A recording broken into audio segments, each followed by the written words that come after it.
Kathy. You want to see him ride in on a motorcycle? I mean, of course I do, but I don't, people listening obviously. They can't see it anyway. Yeah. And then it's got an engine on it, so it's going to stink. You know. But my curiosity is like through the roof. I'd really like to see it. I mean, what are the odds of the motorcycle getting out of control and him running us over? Well, probably good. What? Wait a second, man. What? I've seen him drive this thing, and maybe you should let him. All right, let him do it. Okay. Beetlejuice.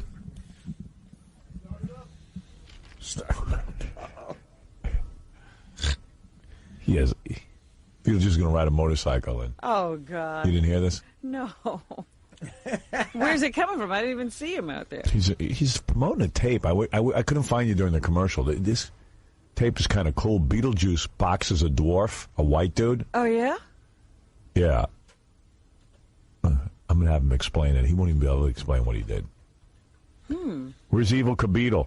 I wonder how his last videotape did. I guess that's why he keeps putting out tapes. Yeah. Hey. Guys, now. 𝐀𝐫𝐭𝐢𝐞 is not here. 𝐀𝐫𝐿. It's 𝐀𝐫𝐭𝐢𝐞. What's going on, Casey? Talk to me. He's having a hard time starting the motorcycle. Of course he is. Howard, I can hear them start. I can hear them try to start it in the hallway now. Well, why don't you mic that? That must be funny. We wouldn't want to hear that. There's a huge thing going on out in the hall.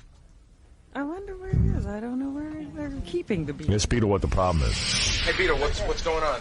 What's the problem? Huh? No. I just pulling the thing up, so start it. All right, you ready to get started up? Yeah. Right, you ready? Go. Come on. Start that baby, honey. Some gas going. I wish I could see this. I bet you can't start it. I'm sure there's a camera on him, though. If there isn't, we're insane. He might drive right into the wheel of sex. God forbid. Yeah, can he drive? Oh, no, no! This is another thing they never tried before. Beetle, first of all, Sean puts him up to this, and Beetle didn't know how to start Yeah, him. but they never rehearse. What's going on, Casey? I know they're doing something wrong. Can you just hear that? Yeah, what is that? It's like a clicking. Oh, my worst nightmare. You stand in front of my desk here. I don't want to get run over. I'd rather you get hit. Got it started.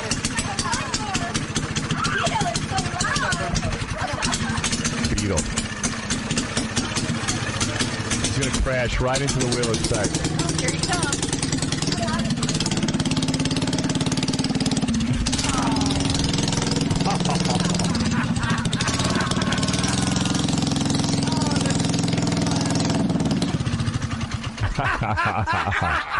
Beetle, you're too funny. 𝐀𝐫𝐭𝐢𝐞. That's right. Come on, Beetle. Take a seat on the couch of honor. It says Beetlejuice on the motorcycle. It does. It's a tiny little motorcycle. 𝐀𝐫𝐭𝐢𝐞. It's so tiny, as a matter of fact, that Beetlejuice can get his feet on the floor. That was so worth the wait. Yeah. Yeah, it really was. Hey, girls. Beetlejuice, we want you in the middle. No, just leave Beetlejuice alone. He's got enough distraction trying to talk. Hi, Howie. Hi, baby. Who are you girls again? I'm Alicia the Bomb. Alicia the what? Beavers. Alicia the Bomb. And Brandy Beavers? Yes. Yeah, great. Those are your given You names. think it's fake. I brought my birth certificate, Howard, just to show you. I said great. You know, I swear. Yeah, your name is Brandy Beavers. Lynn Beavers. Really? Yeah. Yeah. Yeah. Hey, Beat. Daddy was Donald Kim. Can I tell you something already, Howard? Yeah. Brandy talks too much. Yeah. She was out there just flailing Jabbering around, away. trying to be on camera as much, but just hang out. Hang out, chill. And when Beetle talks, everything stops. Because Beetle's the reason we're all here. Oh, yes. Beetle's funny. Beetle has hair on his face. What is he doing there? What are you growing there, Beat? Going to beer. Yeah? Look at that. Why are you so mellow? What's up? What's going on? You seem depressed. Are you talking? Sometimes. I always depressed sometimes. You are depressed all the time. What, did Sean drug you? Nah. You're like Dennis Rodman today. I mean, you're like... I just think a lot. That's why. What are you thinking about? He thinks a lot. there's too many things you don't want to see. Yeah. I gamble too much for you. What are you thinking about? Seriously, I mean, you got a lot on your mind? Yeah, that's all gambling. Gambling? Yeah. Someone told me you're all concerned about Iraq. No? It could be something like Yeah. that. What do you think we should do over there? Gamble or play. What else? Yeah. What are you here to promote, by the way? I need an explanation on this. It's a videotape of some kind? Something like that. Yeah. Well, talk to us about it, Beetle. I know the problem. He hasn't been drinking. Is he sober? Yeah. This is the sober Beetlejuice. When I drink, I'm always sober. Well, I still makes it. All right. Right. Want a drink? Any of you girls getting naked? Negative. Hey, Brandy, put the microphone down by your face. The microphone. This. Yeah, that's called a microphone. The thing in front of you.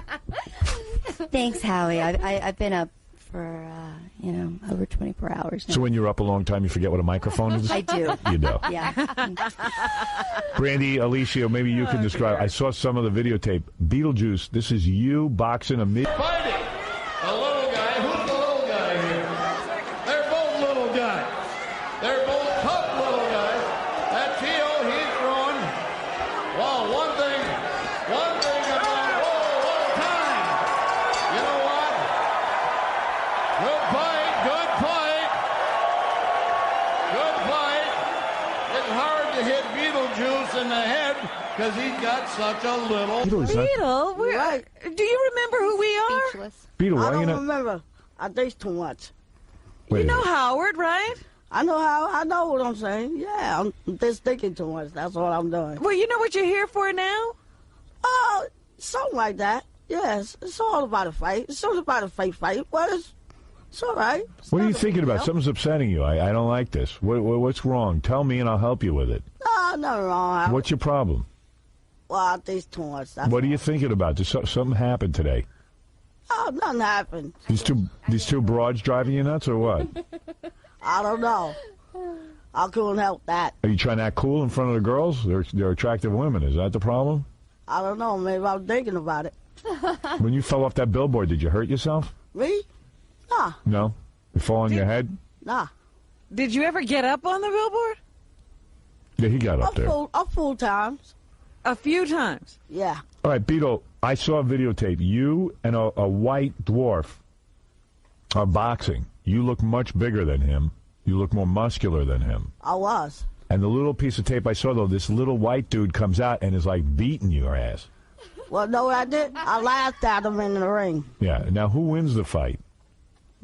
I did. You won the fight. Are you sure? I mean, it sounds like this guy was able to I handle knocked you. him out in one punch. No, it was already no. I down. saw about 20 punches, and this guy was pummeling you in the head. Yeah, and I was laughing at him, too, while I was in the ring. He was laughing. He was laughing. Yeah, he was laughing. Beetle, I thought you could fight. I could. Yeah, I could fight. You should Well, see I this. laughed at him. This little white dwarf is beating the piss out of him. Dwarfy style. Dwarfy style, no less. Hey, at least I still got a grenade. What? At least I still got strength. Yeah. Well, what is the tape exactly? It's you fighting the dwarf, and what do you girls do on the tape? I fight. I'm Alicia the Bomb, and I actually I'm a bikini boxer. Oh, you get in a bikini in your box. You look like you got a smoking body, so that must be hot. Yeah. And what do? Does your top fall off during the ring, during the fight? No. No? Stay in your bikini. Double-sided tape, honey. Yeah. And what do you do, Brandy? What's your point? Well, I'm a ring girl, but I'm also a part of her entourage, so to speak. So Right. I escort her out. So what's make this, sure a she tape? looks good, you know. Some of the tape was pretty wild. It was just like dudes. They take regular dudes, they got a prison guard fighting. Oh, yeah. Oh, yeah. I don't know. So these are not professionals in any way. It's just They're people all fighting. amateurs. Yeah. Yeah. There's a lot of white guys beating up black dudes. Really? Yeah. This is where it happened. Yeah, I mean, it's unbelievable. Yeah, did you notice that? The white guys were beating up the I blacks. saw about 5 fights and white guys beating the crap out of Now, black guys. wait a minute. Where are these black guys coming from? I don't know. They were pumped. Some of those guys are in good shape. It's just to get these crazy white people. Yeah. It's wild. And there's a market for this? You do this all the time? Well, we'll see. What are you charging for the tape, girls? It's $14.95 in-demand pay-per-view. All right. So you get it on pay-per-view? That's right. It starts right. this Saturday. Saturday night at 9 o'clock, in-demand pay-per-view. And Beetlejuice is in there, too. Yeah. He's right in there. Toughmancontest.com. You can go to also and check out Beetlejuice at jollydwarf.com. Where'd you shoot this thing? I thought that stuff's illegal. Michigan. It's in Michigan. Michigan, you're allowed to do that? Beetle, how many rounds did you go? At least, what, 3 or 4. Yeah. You didn't mind fighting? He looks all shook up. I know. I've never heard Beetle this quiet. You took a pummeling, dude. Hey, I always could take a pound, you know? I get a feeling he gets his ass kicked and he's not saying it. Really? You don't want to tell us you lost? Me? Nah. Yeah. I could tell he lost. This was not He fun lost. for you. I never lost. You lost the fight. I never lose the fight. Never. I think his ego's been bruised a little bit. Yeah. This ain't the same Beetlejuice I always knew. Oh, you've been humbled, dude. They say boxing, when you lose, it humbles you. Yeah. Yeah, it don't humble me. Well, I got friends humbles to do you. It humbles you, right? Absolutely, yes. Yeah. You've lost a fight or two? I haven't lost a fight, but, I mean, it's just the adrenaline that goes through your body is undescribable. Yeah. And indescribable. Yeah. Yeah. That, too. It's unbelievable.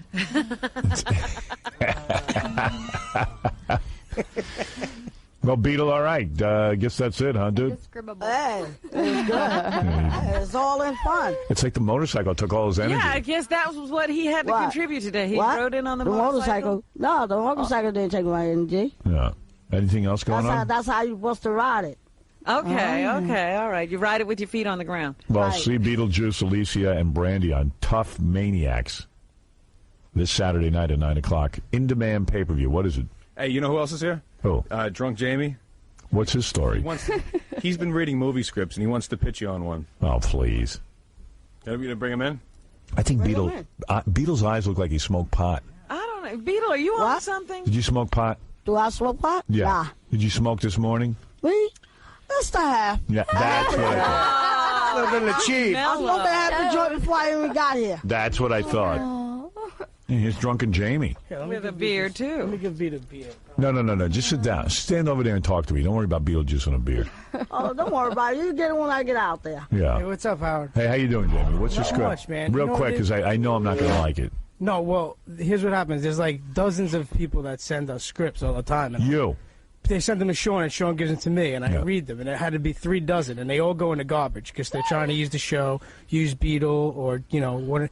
This one came. It's called The Dumb Leading the Blind. Yeah. And it's about a wrestler that becomes blind in the ring, and at the same time, Beetlejuice was smoking a cigarette on a plane. He got community service, so Beetle, this boner doctor, said that Beetle would have to be not a dog. Are you sure you read the script? I swear to God. What'd you get on reading comprehension, dude? Because this is a really bad explanation. No, right. It was about a blind wrestler. It's a blind wrestler that loses his vision, and then Beetle has to do community service, and he is the seeing eye midget. It's hysterical. So I would be in a buddy movie with Beetlejuice. Well, it would be the whole reason why that I wanted you to look at it is because if we give it to somebody else, I'd rather you get the first shot at it. So you think I'd be good in the part? No, I think that you would be interested in This is an insult. You mean I won't even be good in my own movie? No, you know, as an executive producer. I see. I would produce Beetlejuice is a seeing eye midget. It's hilarious. You got to read it, Howard. I swear to God, I wouldn't bring it up. I wouldn't pitch it to you at Beetle, all. this could be big. And the reason why... You're a seeing eye midget. Hey, you know he would have got in trouble if he wouldn't. Yes, Beetle. And Howard, I know that you wanted to do something with Vince McMahon. Yes. And then Vince McMahon, it's professional wrestling is involved. I see. So I think that you'd He love saw it. all these tie-ins. Yeah, Jamie, why are you always thinking of my career? Why not work on your own career? Drunken Jamie Bruckheimer. Yeah. I've never seen you like this in a producing role. I'm sober as a goat. I haven't drank since New Year's Eve. Good for you. Good for you. Well, maybe you ought to go back to drinking. It was a lot funnier. I think so too. All right, Jamie. I don't want to be in a movie. I don't want to produce a movie with a seeing eye midget. I swear to God. How about getting Beetle a reality television show? I thought of that. It would be hilarious. I don't know. The public, I don't know if they're ready for Beetlejuice. Every time I put him on the E! channel, we get low ratings. Really? Yeah. I don't know. I don't know why. I find them fascinating. Really, everyone I talk to loves him. Everyone loves Beetlejuice. Yeah, everybody seems to know him. Beetlejuice, I can't explain it. Well, the sky's the limit. Well, so. the guys know a lot. They know what I do with cricket. Right. I don't Have you even banged know these if two we're all girls in yet? the same conversation. Have you banged these two? Yeah, you know. No, not yet, but another couple hours. He's working on it. Yeah, I bet. He's trying. Yeah. Well, why don't you be honest with him and tell him he's not getting any sex? I can tell you two girls aren't that much fun. I gambled with Beetle in Michigan. Yeah. That's about all you're going to do. That's right. You want to really gamble, have sex with Well, Jamie, I'll talk to you about this off the air. Absolutely. About the seeing eye midget. I got to admit, there's something appealing about Yeah, it. you two should take a meeting. Yeah. Thanks a lot. All right. Thank you, Drunken Jamie. Drunken Jamie, who's not drunk. Yeah, how can you call Yeah, him he'll be drunk in 5 minutes. He's sober, Sam. Well, Beetle, I don't know why you're so quiet today. Obviously, you do have a lot on your mind. I don't know what's going on. Obviously, there's some problems in the Anything in your home life all messed up? You got problems at home? Me? Nah. I just go out and think.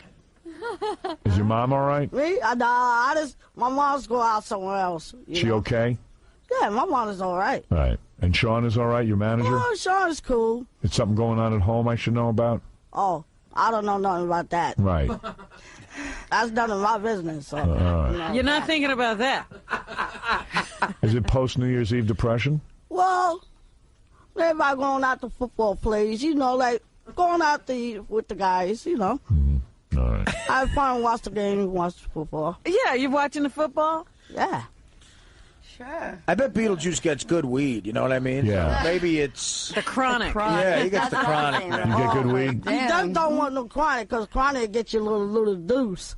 Yeah, do you get good weed, though? Oh, I get good weed. Yeah. Good chronic weed. Right. Yeah, half a joint for beat is, The guy don't know much, but he knows about chronic weed. Oh, you definitely know I take a half a joint. Who do you like in the Super Bowl? Maybe the Raiders, brother. The Raiders. Me too. Going with the black and silver, huh? Something like that. Yeah. the Raiders. Hey, Howie. Yeah, baby. We did get temporary tattoos with your name. Why? Why bother? You know, Well, it was they fun. washed off in the bathtub, but Last night when we were taking a bath. Yeah. That were you implying that you two did lesbianism together, which I know you didn't. how did you know? You guys look like sisters, actually. You don't Oh think my that we God. did that? What? You're You know the what? second Somebody person that else said said that Yeah. at the airport today. Someone's like, "Are you sisters?" We're totally opposites, I think. You get similar faces. Yeah. We work at the Rio in Las Vegas together. I can tell both of you got a little lip job, collagen in the lips. No, My lips are I've real. never had any Your lips are plastic not real, surgery. baby. They are. Feel them. Really? I've They're never real. had any plastic surgery ever. If you saw a picture of my KC. mother, I have the same lips. Really? Yeah. All right, I would have sworn. Maybe you guys had the same doctor. Put the lips on. No, they're real. Well, Beetle, I wish you luck with the tapes, and check out Beetlejuice at JollyDwarf.com. All right, thanks, girls. Thanks, Beat. Beetle. What happened in there, man? You were so quiet. Me? Hey, I don't have a choice, bro. Are you depressed? Yeah, sometimes I'm depressed. Girls, cheer him up. Sometimes when I'm Really, depressed, Beat? I'm depressed. You know, I really don't think you need to be depressed. Just Let's let me talk lay the bomb about on you. Do you like this? Does this feel good? Are you getting Oh, happier? Do you like that? Oh, yeah. I'm licensed in massage therapy. You know that, don't you? Oh, shots, it don't matter to me. Oh, it don't matter? You know what? Really, I think I know something that will make him happy. I do.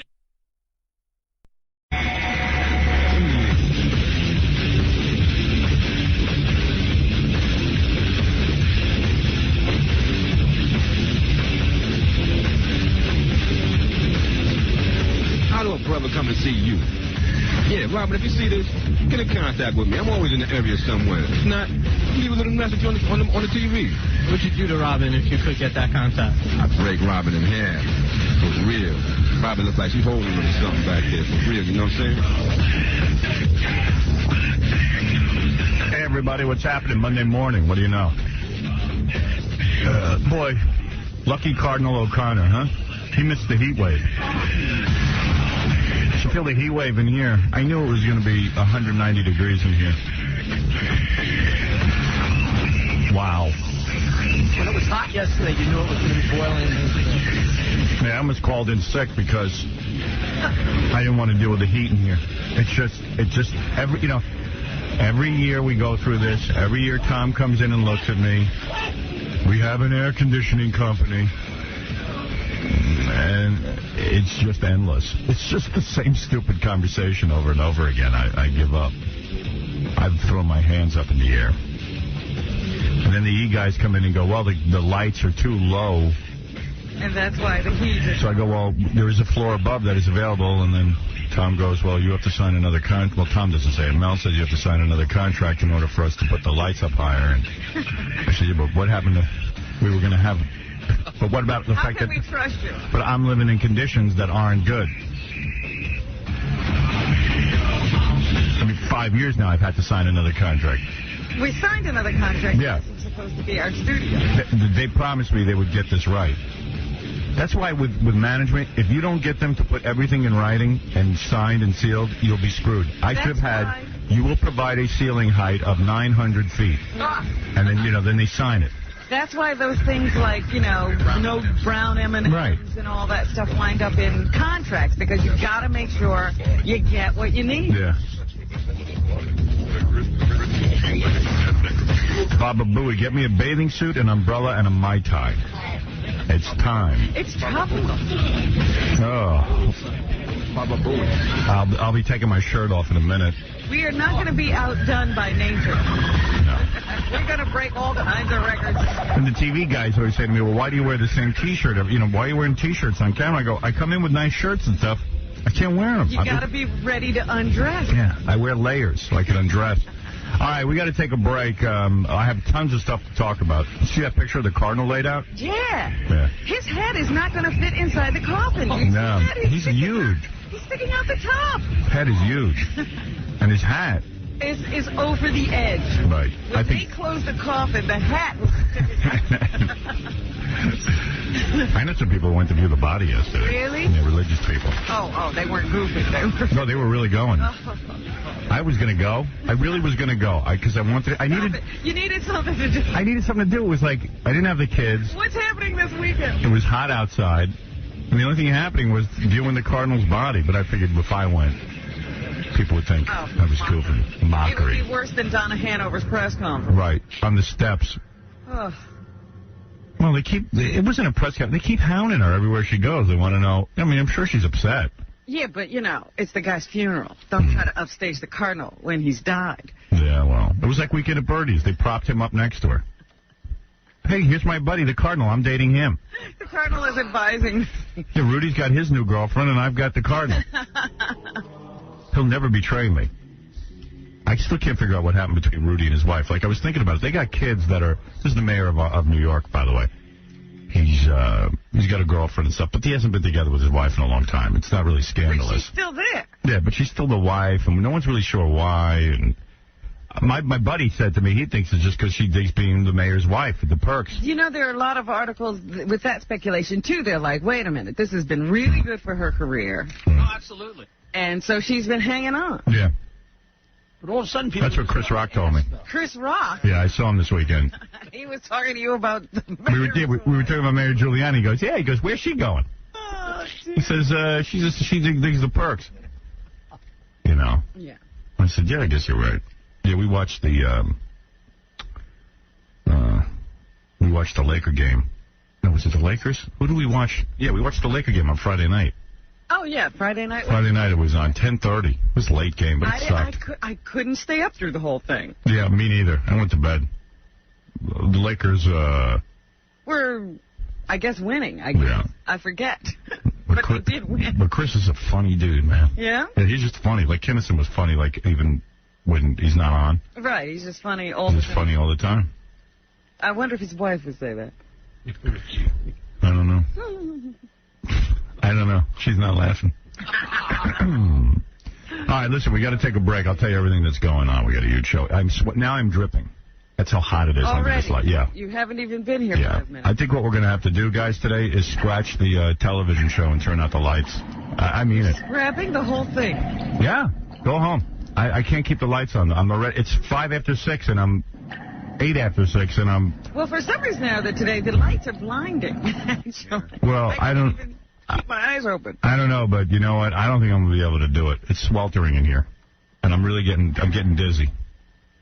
So, let Tom Chisano, who lied to me, figure it out. He lied to me.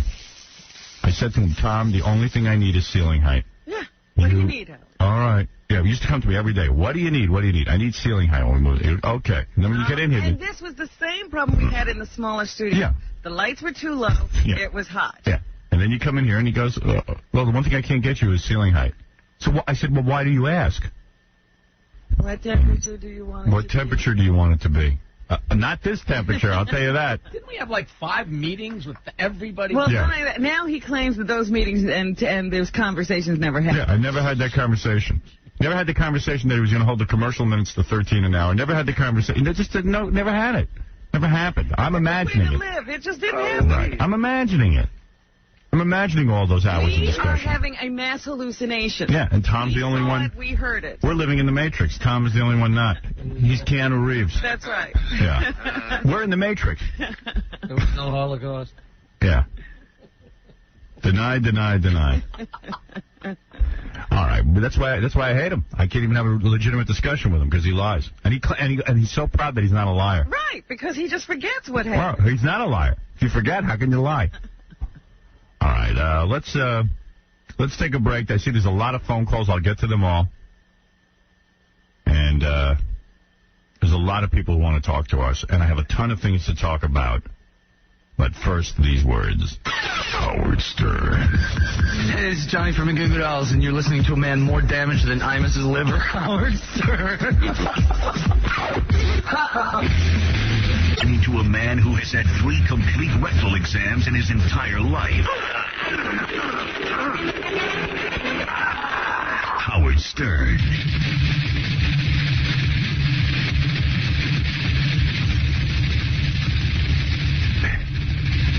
Hey now.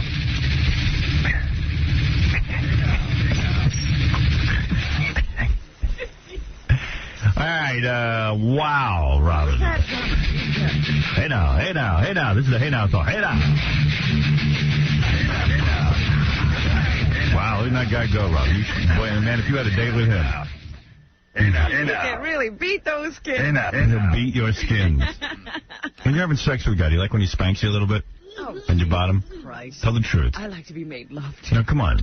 When a guy's behind you, do you like it whacked a little bit around in the ass? Anything that happens is fine. Right. You're having a good time. That's nice, right? Chicks dig that. If you're not really good at what you're doing and the girl's not into it, you hit her, she might slap. Okay. Otherwise, they like it, yeah. Yeah. You got to be careful. You really suck at sex, man. I know my luck. I'll smack some girl's ass and she'll punch me.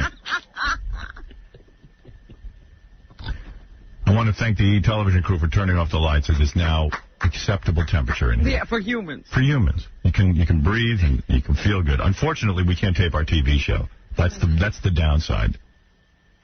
And, you know, there's millions of dollars tied up out there and people are sitting there. So silly. All so silly. Regulate the temperature. Mm-hmm. I hope nothing good happens. Let's hope nothing good happens on the show, Robin. Or, you know, if we film it, it'll just be all dark. You'll never see it. Yeah, but at least you'll be able to hear it.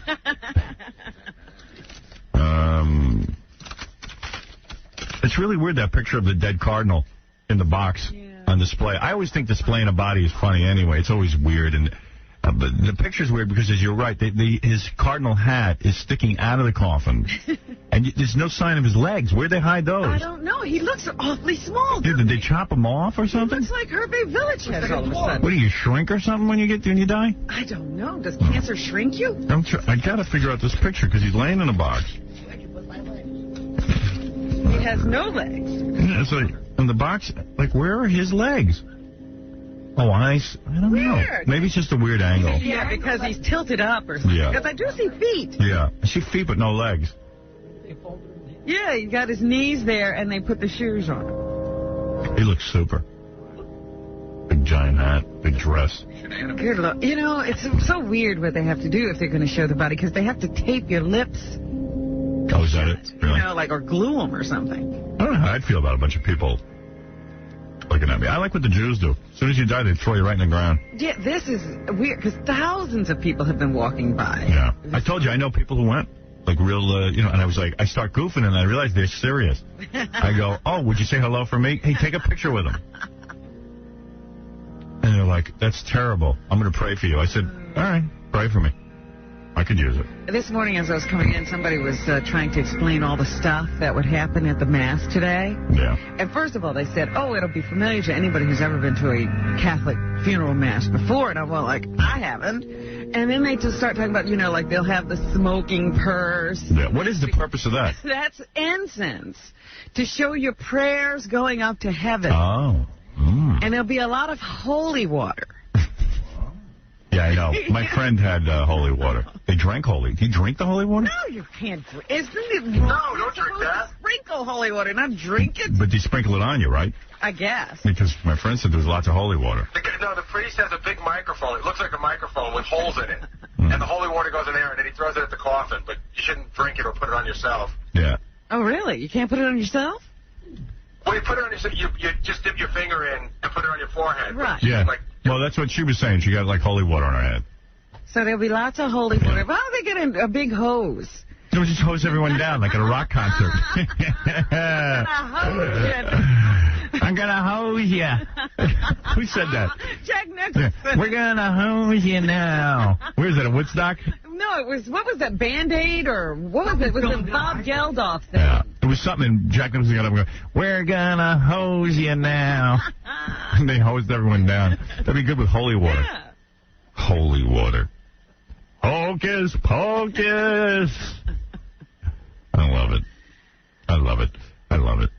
And then 3,500 invited guests. I feel so insignificant. We're so unimportant. On the list. I bet you all the cool people will be there, like Chris Rock and Gwyneth Paltrow. Yeah, all those people will be there, and we won't. And Sheryl Crow. Well, I know you're getting warm. They've been talking to the fire department, so everybody cover up your cameras and anything else that might dissolve in water. They're going to spray you now for a couple of minutes. We're going to spray you. But don't go running for it. They'll find you. They got big hoses, and I hope it cools you down a little. We're going to spray you. I'll be backstage. Spray you now. I'll be backstage banging everyone. I'll be picking up some chicks. I'll be banging. I tried to pleasure myself last night and couldn't. I just couldn't get it going. I just wasn't in the mood. I was... What, were you just trying to fall asleep? It wasn't like the urge had hit you. I woke up at 3 in the morning. And I was like, oh, no. What am I going to do now? Your nightmare. I had another hour to sleep, and I want it. So I put my legs akimbo. And I'm laying there, and I got the tissues and the whole thing set up. And, tissues close by, or do you have to get up to go get them? No, they're close by. I can always keep tissues on my night table in case of emergency. And I'm like, I don't know. And then I just said, this is like taffy. I threw a party and nothing ignited. It's just like one of those Mary Tyler Moore parties. They just never get off the ground. Yeah. Something always goes wrong. Yeah, so we should be over at the funeral. What time's that start? 2 o'clock. 2 o'clock. Yeah. Uh-oh. They're saying there's going to be cardinal lock. Lock alert, because all these people, of course, the people who can't get in. Who are these people? Who, when they're not invited, show up anyway. Yeah, they stand outside. And then they'll have loudspeakers, I'm sure, blasting what's going on inside to the people on the street. And so they expect a close down of Midtown. Yeah. Let's take a couple of phone calls. Yeah, go ahead, Chris. You're on the air. Hey, Howard, what's happening? Nothing. High Pitch Eric, Saturday night show? Yes. You can't have that guy on there anymore. Dave runs the show. Oh, he was great. Come on, when he had the race with Crazy Cabbie. Was that the funniest race you've ever seen? With the two big bellies. It was great. Can I take Robin out on a date, Howard? Yeah, tomorrow. Yeah, that's my open day. Hi, Hillary, you're on the air. Is that Hillary Clinton? No, Hillary the Witch. Oh. Hillary the Witch. Remember she was on our TV show with... she came in here in love with somebody, right? No, yeah, well, she wanted to meet David Duchovny, and I beat her with a rubber chicken. Right. The show was fantastic, Howard. I just couldn't get over how funny it was. Yeah, you were great. I had no idea he was watching me get spanked with them on the monitor in the other room. Yeah, me neither. That was news to me, too. Funny. Yeah, that was funny. At the minute it went to commercial after that, my phone just started ringing off the hook. Yeah, it was fun. Yeah, you were fun. The other witches called in. Yeah, you were good. You're a good sport for a witch. I was doing PR for witches. Who knew? Right. But I just wanted to say thanks. It was a lot of fun. All right, thanks, Hillary. Good. Okay, have a All right, that's Hillary the And Witch. let me get this out of the way right now. I watched the episode of X-Files that David Duchovny wrote and directed. Yeah, you liked it? And it was very good. All right, there you go. Very good. First time I've sat down to watch the X-Files in a long time. It's got me back into the show. It was that good. You're such a flirt. I'm not flirting. That's absolutely true. And I'm not talking about the episode he was asking me about when he was here. He had another one on 2 Sundays ago. Not last night, but the Sunday before. And I was there. I watched it. Manny, you're on the air. What's up, Dick Nose? Oh, boy. Why are you an asshole, man? Oh, you're hurting me so much. What's with making fun of the Cardinal? What's with making fun of the Cardinal? Yeah, why can't you I think it's funny. Why can't you respect anything? Your show sucks. Your movie was a piece of crap. Well, here we go. You know, I know it and everybody knows it. Your show sucks, man. I have to turn it off within a half hour. So a half hour, that's good. Boring, Howard. You suck. A half hour is good, if I can hold you there for a half hour. You suck, man. You suck. And you will get yours. You will get yours. Buddy. Why do you call me every day and tell me how bad I suck? Why wouldn't you just abandon me? Why would you care? Because I used to listen to you, man, and I don't know. You just suck. So don't man. listen you have anymore. nothing to say. You start the show with complain. That's right. You So know, why would you listen? Complain. That's all the show is. Why would you Make fun listen? of people, man. What have you ever done for New Yorkers? But nothing. Let's say you can't stand me. Why would you listen? It shows your own idiocy. You're an idiot. Nope. Why would you listen to something you don't like? It doesn't make any sense. I mean, there's tons of stuff I don't like. Now he's thinking about that. Yeah, I mean, he's like, well, yeah, I guess I do like it, but I don't. It makes me mad. Yeah, what's wrong with me? After a half hour, I have to turn it off. That's a lot of listening. Yeah, that's fine. If every person who hated me listened for a half hour a day, I'd be fine. Wow. Man.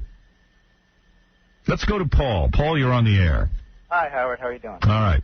I wanted to let you know that I am a minister, and I am legal to marry in almost all 50 states. I'd like to volunteer to marry the porno star to the winner of your contest. Hey, we might take you up on that, Minister Paul, because I don't know if we do have anyone who will marry the porn star. Hold on, okay? Sure. All right, that's Minister Paul. What kind of minister is he, I wonder? Let's go to... Who cares? No, I just... Why isn't he at the Cardinal's funeral? Aaron, you're on the air. Hi, Howard. Yeah. Hey, I just wanted to tell you guys were commenting on Cameron Diaz last week on how she's not aged gracefully. I want to tell you... I didn't say she didn't age. She hasn't aged yet. I didn't say she didn't age gracefully. I just said that she's not that hot in person. Oh, well, in high school she was. I went to high school with her out here in Long Beach, at Long Beach Poly. I was a freshman or sophomore, so I was one of those guys who, you know... And she was hot? Yeah. I'm sure she was. Yeah, John, go ahead. Yeah, Howard, I saw Cameron Diaz at one of the premieres of a movie. Yeah. And she's so hot in person. No, if you saw... makeup. I've seen her without makeup. I haven't. I have friends who were at a bar, and literally she was coming on to them. This was years ago. She wanted to hang with them, and they couldn't even tell. She movie star. They blew her off. That's how bad she looked. I'm shocked, because, I mean, she's so hot. Hey, Howard. Yeah. The other thing, too, you were commenting on about the credit protection thing. Yep. For the credit cards. The credit insurance. Yeah, well, with my credit card, they call it credit protection. It is actually worthwhile to have that, because if it pays off the interest, you have like $3,000 worth of stuff on your credit card, and they cover you. I don't want to get into it. I mean, you know, it can get boring. I don't want to bore anybody. You know, I'll turn to the news station if I want to be bored. No offense. But credit card insurance makes you think that they're paying the bill. Yeah. The point is, if you get credit card insurance, all they pay off is the interest. That's all. That's all.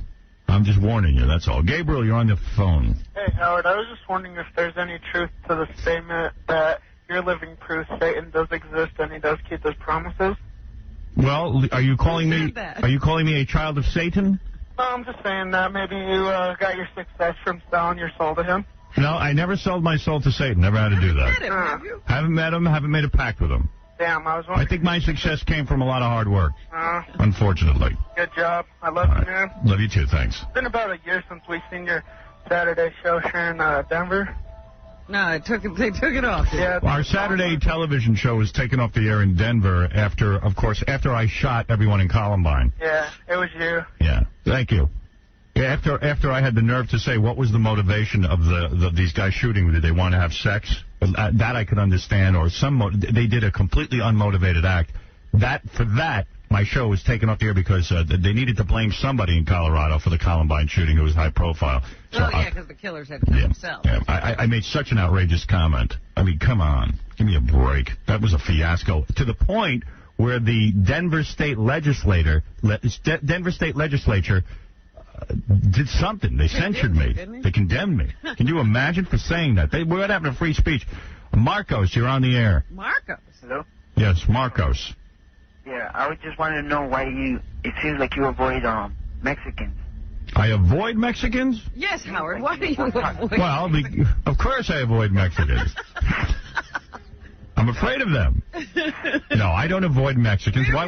Where would you get that impression? Well, I've been hearing you for a while now, and it seems like all the time that you have the opportunity to talk about them. Talk about Mexicans? Every day you have an opportunity to talk about Mexicans, and you don't do it. I got to tell you something. I don't even think about Mexicans. What? You have an example. Yeah. I forgot, there was some rock star right there. I think he was going to the hospice or something like that. And he said he boxed. And he made it a point that he boxed with Mexicans, and you said, but you boxed with black guys too, right? And he said, yeah, but in my weight category, I boxed with Mexicans. And you said, but black guys, you didn't even go into that at all. Oh, I see. Well, if you want me to... He's got a black man. No, I mean... I like to think about black people. I'm sorry. But I mean... Do you want me to talk about Mexicans? Fixate on Mexicans? Yeah, no, not fixate on that. Probably you don't have people who listen to it for that, but, I wouldn't mind if you goof on them. I'm Mexican myself. I don't... All right, I will goof on the Mexicans. I just didn't have any thoughts about goofing on Mexicans, but I'm going to work up some thoughts. I think that's the first time anybody's called to request that you pick on their ethnic. Yes, I will goof on the Mexicans. Because I know it's just goofing, but, you could say good things about them as well. Well, I've talked about the Mexican government being a bunch of creeps. I've talked about how they're corrupt. You're going to the country. I went to the country. I talked about how horrible it is. I don't know what else you want me to talk about. He honeymooned in Mexico. I honeymooned in Mexico, and that worked out well. Hey, did you hear the one about the Mexican who went to college? No. Me neither. All right. So, I mean, you want me to do Mexico material? I'll work some. I'm Mexican. I know. Okay. We know. You see, now you're already offended. No, I'm not offended. All right. Thank you, People don't know Juan. you're goofy. What? People don't know that you're goofy. Right. Some All right. ignorant people. Right. You mean like Fred?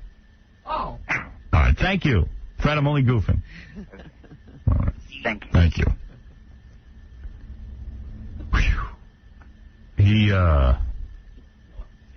You are ignoring the Mexicans. Yeah. Well, I'm going to work on that, Robin. You know what it is? If I lived in L.A., I'd probably know more Mexicans. Right. Here in New York. Here in New York, you have very few Mexicans. But don't get excited. We have a lot of blacks and Puerto Ricans. Don't start rushing here. If you're a racist and you're thinking, well, I want to get away from Mexicans. No. We have plenty of everything. Just not Mexicans. We have Arabs. We have everything. Oh, I'll talk about that later. Yes, please. We have everything here. Robert, you're on the air. Howard, how you doing? Wanted to see if you saw Neil Young on Saturday Night Live Saturday night. I missed it. I didn't know Neil Young was on Saturday Night Live, but all by himself? Yeah, all by himself. Yeah, he did it. From the new album. Yeah, I love Neil Young. In fact, Rick Rubin was in town. And he said, too bad I'm not going to be here tomorrow night because we could go over and watch Neil Young on Saturday Night Live, which I would have loved. That would have been a thrill for me. But yeah, I know you're a big fan, and it was a great performance. Yeah. And, I never know if I'm welcome over at Saturday Night Live. I mean, I do compete with them. Well, that's true. I was watching your show. I taped Neil on Saturday Night Live. But as a matter of fact, that was a great show Saturday night, too. Thanks. So, I'd love to hear that story again with Cinnamon Girl. Okay, thank you. All right, bye. What, when I made love to that chick? That was Southern Man. Hey, Tom, you're on the air. Yes, Howard. I just wanted to tell you that Saturday was the first opportunity I had to see your CBS show. I was in Ohio, and I saw it at a friend's house. You're such a genius. I can't believe how I had heard that show on the radio, but then when I actually saw it, that girl getting hit. Getting beat with a rubber chicken? Yeah, it's unbelievable. If you see Company watching it in the other room with him making his comments, that was great. That was probably one of the funniest parts of the show. Yes, and thanks to the hard work of Scott Einziger and the entire Saturday syndicated show effort, we had another blockbuster. And thank you for the compliment. Okay. All right. People have to go out of their way to see this show. It's very funny. This is a guy who had to travel 30 million miles. Across state lines. He had to go across state lines to see the show. Can you imagine? I tell you, if they just would put, I've never had the fortunate sort of, I've never had the good fortune to have a show that just went on the air all over the country. Yeah, if the devil was running your career, I think, you'd have an easier time. Mm-hmm. Unbelievable. People have to travel to see this program. It makes me crazy. Let's go to David. Hey, Howard, how you doing, boy? All right, David. Good deal. Man, I want to know, like when you play with yourself, yes. How come you got to use those tips? And Jackie was on the toilet with the door open, going to the bathroom. Yeah, no, I remember that. I remember that. I saw that. And the plate of, like, shrimp carcass on the... But Fred really just holds a grudge. Nowhere near as weird. Fred holds a grudge, yeah. He does, because I once, when I talked about his old apartment on the air, the one where he lived alone, and then after that, I've never, ever been to any of his residences except for that one party. And when we worked at Channel 9, they used to send a car it would pick me up first, and then we go and get Fred. And I swear, Fred would make me wait in the lobby sometimes as long as an hour. Wow. And never asked me to come up. Really? Yeah. I remember that. He knew it, too. And it'd be weird. I'd, like, go and buy a paper, and I'd sit and I'd drink a Snapple, and I'd, like, wait and read the paper some more. And I'd be like, gee, you think Fred would say, I'm running an hour behind, Gary, come on up? Upstairs. No. Not mad. since that picture incident. Yeah. Because he talked about stuff in his apartment? I didn't even think there was not much to talk about. Didn't that one party you had, though, Gary, that we were all invited to? Like, all the pictures were taken down? Was anyone like that? That's what I heard. Yeah. Really? Fred removed everything off the wall so that we wouldn't goof on it. Exactly, John. I remember that. Still trying to take 5 minutes. Pick something else, John. Well, I know that Pick Fred, something truthful. We once wanted to send the TV crew to Fred's apartment, and he wouldn't let us. No. That's true. He ain't doing that. No. That ain't happening. Ain't happening. No. Nope. Well, that was fun. All right, let's get some news. Something tells me Fred's party's off. No, my party's on. Is this one person who's not being invited? Who's that be? Me. Galabate? Wait, no.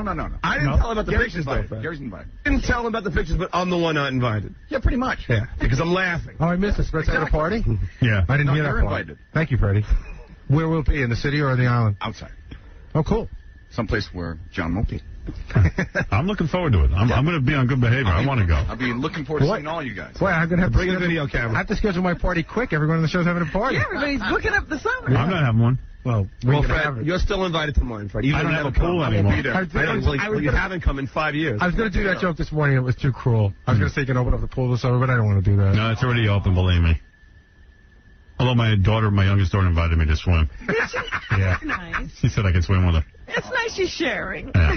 She wants me to swim with her. Sundays 2 to 4? No, I don't know. Oh, man. Whatever. Oh, shut up, Jackie.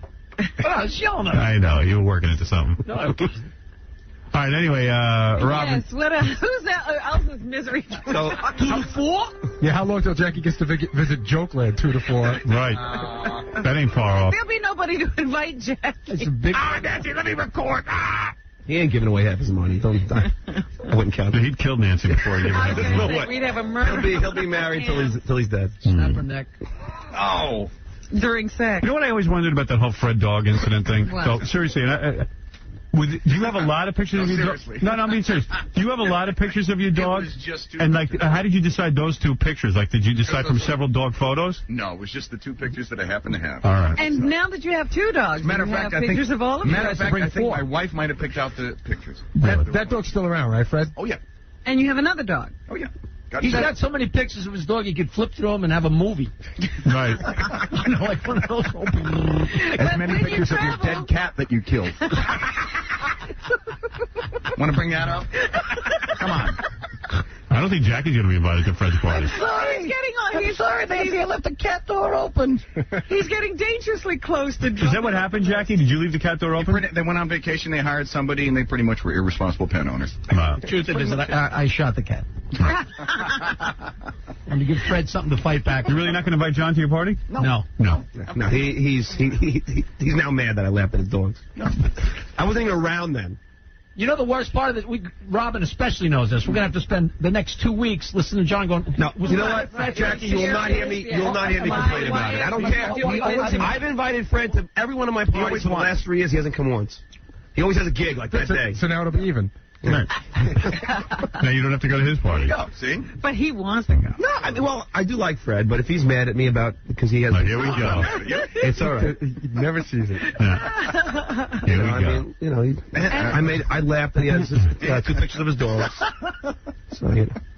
So what are you going to do, whine for the next 2 weeks? No, I think a woman. No, it's so... You know what, John, the weekend of Fred's party, we're taking away your shoelaces and your underwear. Oh, it'll be a bad week. Right. My shoelaces. Yeah, so you don't hang yourself. Oh, no, please, don't worry. Just bring a video camera. Week after, because when we come back with stories, he'll be doubly miserable. Right. And he'll have to tell everybody else's Fred, is there anything of his own. Is there anything John can do to get invited to your party? No. Nothing. No. What if you came to your party and wore a muzzle? Would that help? No.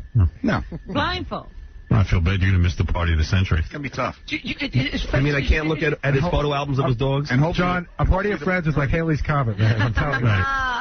Oh, no, I know that. Not another one in your lifetime. That's right. You're probably going to be great, too. What if John crashes? I'll have him thrown out. I'll hire security. Yeah, he's hiring security. I'm hiring Chuck Zito. Keep John out. Chuck Zito. I have a vision of Chuck Zito holding John by his neck. I wouldn't crash. Don't worry. Oh, he's so bummed. I hope it rains. I hope it rains. He's so bummed. Okay, we got indoors. All right, let's do some news. Because this is getting ugly. And it's getting late night. It's getting good, is what it is. Well, I was just, paying a little homage to the tabloids, because they always have such interesting things. They ask in the tabloids, has Captain Kirk gone nuts? What do you mean? Less than a year after his wife, Nairine, was found accidentally drowned in their swimming pool, Star Trek Captain William Shatner is joking that he wants to sing My Funny Valentine poolside in a TV commercial. Ah, come on. Who would even make that association? I don't know. He's also planning on doing a new ad for Priceline.com that will include a campy Esther Williams swimming theme. And friends of his deceased wife are up in arms over his insensitivity. Really? So, yeah, they're a little concerned about Captain Kirk and what he's up to. If I saw that commercial, I would never associate the two. Yeah? Well, apparently, if they see him anywhere near water, he's they're being going to disrespectful. associate it to his dead wife and assume that he's being insensitive. I mean, if they had a woman drowning in a pool and he was singing, then I might. Face. Right, then I might say he's being insensitive. Funny Valentine would be inappropriate in that case. Rosie O'Donnell's little girl is suffering from Lyme disease. What, did you get that from a tick? Yes, she lives up in Connecticut, and they always warn you in Connecticut that you can get these That's bad. ticks from deer. Right. And apparently, Rosie knew about it. She said she'd been warned about it, but you never think it's going to happen to you. And then one day she saw a half-embedded tick in her child, and she's, announcing, I discovered the tick and rushed my child to the hospital. And she has Christy Brinkley to thank for something, too. She always gets the best advice from celebrities. Right. Remember when, I forget who it was that told her son wasn't circumcised? It was she Oprah. didn't know. No, it was like Tom Hanks's wife. Right. Something like that. And now Christy Brinkley has told her to try guinea hens at her Connecticut home because the guinea hens, even though they're noisy, eat all the ticks. Oh, isn't that nice? So more celebrity advice helping Rosie along with her life. Oh, that's nice. Ricky Lake had a falling out with her parents. Ricky Lake, the talk show host, her parents have become born-again Christians or something. Yeah. And they're Jews. Is that right? Yeah, Ricky Lake's a Jew. Funny. She's Ricky Schwartz. Oh, you're kidding. Something like that, yeah. Well, now her parents are born again. Oh, boy. No one. Who'd want to be around them, those embarrassments? I mean, if my parents became born again, I wouldn't talk to them either. That's funny. I didn't know they were Jewish. Well, I mean, listen, the parents are entitled to believe whatever they want, but if I was Ricky, I'd head for the hills, too. Well, they say that she needs to find salvation. They want to convert her now. Oh, now they're bad-mouthing her? Yeah. They say, she needs to find salvation. See, but those are tabloid articles. You don't know whether to believe them. Seriously, I mean, they had me giving Ain't He Ever Heard a friendship ring. Oh, they do? So they must have said it on the TV show. They said, they say on the TV show, they said their troubled daughter needs to be saved by God. So now Ricky doesn't want to have anything to do with them, and they made the offer to actually come on her show and talk about it. But Ricky's not going for it. Oh, man, no kidding. And the Montel Williams breakup is very heavy on our minds. Fascinating to me. Right. Montel went on the Jay Leno Tonight Show. Yeah. And Jay actually held up the tabloids and said, is this true, Montel? You were out with your new girl when your old girl was having a birthday? Mm-hmm. He says, I have to admit it. It's absolutely true. And is it true your wife threw your clothes out on the yard, on the front lawn? And he said, yeah, absolutely. Sure. I came home and I found out that all my belongings were out in front of the house. That's why I like Montel. He's crazy. He's as crazy as those dopes that go on his show. And I was just going to say that because now the new girlfriend is piping up. Yeah, what's she got to say? She's angry with Grace, the old wife, because people are saying that she looks like her. I would be mad about that. Really? And you would start yelling at Grace. Right. How dare you look like me? She says, no, I'm prettier than his wife. How dare you say I look like her? Right. I'm younger, too. But it seems that Montel has a type. A blonde type. 28 blonde. I have that type, too. Because if you think of it, that's how old Grace was when we started up with her. She's guilty of getting older. You didn't tell her to get older. And I suppose this new girl has to think, no, it's not that he has a type. He's really in love with me. I don't look like her. I'm just 28. Yeah, until she's 38. So anyway, this new girlfriend, Mai, says that I'm no homewrecker. I didn't steal Grace's husband. He has no reason to talk, or she has no reason to talk against me. I started the relationship only after their marriage was over. I see pictures of Montel and Grace in the Swedish press, because she's Swedish, and some of my friends thought she was me. I don't look like Grace. We have similar foreheads and eyes, it's true, but our mouth and nose and our chin are entirely different. Yeah. I'm younger than Grace, and I'm prettier. Good for her. Sticking up for her looks. Seems that Montel really knows how to pick them. Yeah, it sounds like a good girl. It's like getting a new car. It's a trade-in. He likes the same model. It's just got to be a newer version. Yes. And then Jerry Seinfeld. They're calling his new wife. Her nickname is becoming Weinfeld. Gee, that's hard to imagine. She said she didn't seem that way. They say that the pregnant bride, Jessica, is a nagging, spoiled brat. Well, he made a good move. She expects all the privileges of celebrity, but nobody knows who she is. Yeah. So she loudly drops the Seinfeld name to get treated like someone special. Nobody cares.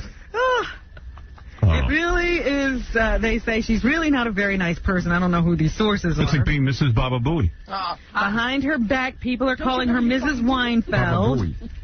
At the couple's deluxe New York apartment, neighbors say Jessica began acting like royalty soon after conceiving the multi-million-dollar heir. Lisa, you're on the air. Hello? Yeah. And Lisa, let's begin. I'll talk, and you can begin to pleasure yourself. Thank you so much. Oh, yeah, we got Tell me what to do. Oh, baby, just go ahead. Go ahead. That's it. You're getting me excited. Yeah, we know it's a guy. Sal. Sal is stockbroker. You think it's a guy? You're Ross, go ahead. That was a guy. Yeah. Hello? Hello? Yeah. Hey, Howard. Yes. What did you think of the redhead in Gladiator? The redhead? That redhead, the one that played, she was one of the leads. I didn't think she was hot. Oh, man, come on. You're talking about the lead girl? Yeah, the one that was in The Devil's Advocate. The one that played Al Pacino's She didn't look good in The Gladiator. I thought the chick wasn't that hot. Oh, come on. She's beautiful. She looked good. All right, shut up. You sound like Montel Williams meeting a new 28-year-old. All right, we got to take a break. We'll do more news for you when we get back. Microphone is a sensitive instrument and can be dangerous. The Howard Stern Show. Have a sin. You're listening to a man who thanks the Lord for the moral decline of America. Howard Stern. Yeah, thank God for the Daily News. I can find out who I gave friendship rings to. I never know until I read it. Hey now, hey now. Yeah, come on. Yeah. Hey, I'm having fun.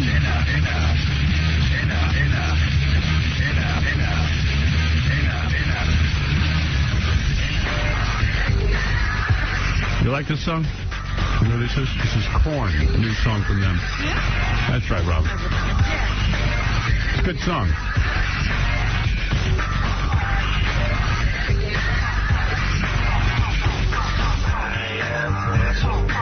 I like that song. What else is in the news, Robin, so we get to everything? One final question related to the tabloids. I want you to pretend that you're not you. You're... That's easy to do. You're a kid. Not a kid. You're in your 20s, 30s maybe. But you have a famous parent. Oh, Jackie Jr. And your famous parent needs a kidney transplant. Yes. You give your... Yes. You do? Yeah. Why? Actually, no, because you want to inherit their money. So, but then they might not give you the money. So if you give them the kidney, maybe they'll give you a lot of money. Well, there's a question about the money. Maybe there's no money. Oh, no. But there's no money, then no. Why, who is this? Sandra D. Remember her from... Yeah, oh, no. No, you don't give her a kidney. Her son, they say in the tabloids, is, her... the report the week before was that her kidneys had failed and now she's on dialysis. And he could be the only match. No. And he doesn't want to give it to her? He's concerned about it because, she's had some problems with alcohol abuse in the past and stuff like that. Oh, no. Don't waste your kidney. If I give her a kidney. Everyone acts just because it's your mother, you have to give her something. Don't get fooled by that. You don't have to give your mother anything. You don't know her a thing. You don't know her a thing. She had that baby to make herself feel good. Not to make you feel good, trust me. Mothers have babies to make you feel rotten. And to lecture you. Wow. And to repeatedly just tell you what to do. So I can't imagine why I give anybody a kidney. Only keep my own goddamn kidneys and every man for himself. F all of you. Okay. Put her in the same box as Mickey Mantle and David Crosby when he passes on. If I'm going to give my kidney to someone, it's going to at least be someone with a high Q rating. F you. Man. F you, Jackie. Who lit a fire under you? No one. I'm just saying in general, not me. I love my mother, but I don't know what everyone else's problem is. Please, think before you speak. I take care of my kids. Okay. Like Niagara Falls. People have children to make themselves feel good and build up their own narcissistic needs. They don't have children to make you feel good, believe me. When did you ever feel good as a kid? You went to psychiatrist. Oh, yeah? I had an emergency session. I didn't know if that was going to tap a vein. Wow. You never know. Yeah, you don't know when you're going to hit lighten the fuse. I'm saving my kidneys for a scores girl who needs it. Savannah's the only one who can have your... She can have my kidney and anything else. When that guy punches her kidneys out. Right. What else is in the news, Robin? The Philippine investigators have arrested a man suspected of being linked to last week's worldwide computer virus attack. Good. The love bug. And throw him in jail for the rest of his life. I mean it. The arrest came after police raided an apartment in Manila and found some computer equipment. That's proof enough for me. Mm. Somebody in the Philippines with a computer? The guy's name was Jose Schick. Must be guilty. Computer equipment, magazines, and accessories. The man's female live-in partner was not at home at the time of the raid, but has promised to appear before investigators. Both are considered suspects in the case. Local radio reports say the male suspect has denied any involvement in the virus, but an investigator says he has opted to remain silent. So they're taking this very seriously. But they say in the Philippines there are no laws that regulate computer viruses, so there may not be any way to prosecute them. Bring him here. Well, I mean, that may be against the law. The lovebug computer virus is blamed for flooding computers systems in more than 20 countries with infected emails titled, "I love you." I understand it really hit Asia hard, and a lot of people got off work because their computers were just down, and they're praying that they have something when they start their computers up today. It's a strange type of individual that does this random act of violence against people, and it's violent. It's a violent act to sabotage people's computers. Why they do it, you'll never know. I love you, Robin. Well, maybe if we get to talk to some of these people, we'll... They know it's this guy, by the way, because he's the only guy in the Philippines with a computer. Well, so that's what I said. If he's got a computer, lock him up. Right. Here's CBS News computer consultant Larry Magid. Oh, Larry. Who concedes that it's tough but not unlikely that the FBI will catch their man or woman, and the FBI seems to be on it. Mo money, mo money, mo money. Number 3. That's right. Number 3. Often the FBI or the other investigative authorities do get the culprit. Mo money, mo money, mo money. There are ways that people who write viruses can cover their tracks, but there are also ways that trap them. It's not uncommon for someone to leave some kind of a fingerprint. Is this Sylvester the cat? All right, Larry, time's up. That's our computer consultant, Larry. Yeah, I gotta go out and live my life. Also was weighing in on the Microsoft controversy. Yeah. Microsoft ran into trouble with the government, and they're now thinking of splitting it in 2. Mel's gonna buy it. But Microsoft is hoping to keep itself together. Here, Larry speculates on possible Microsoft strategies. It's certainly possible that Microsoft might agree to either disable or in some way... Who knew we even had a computer expert here at the company?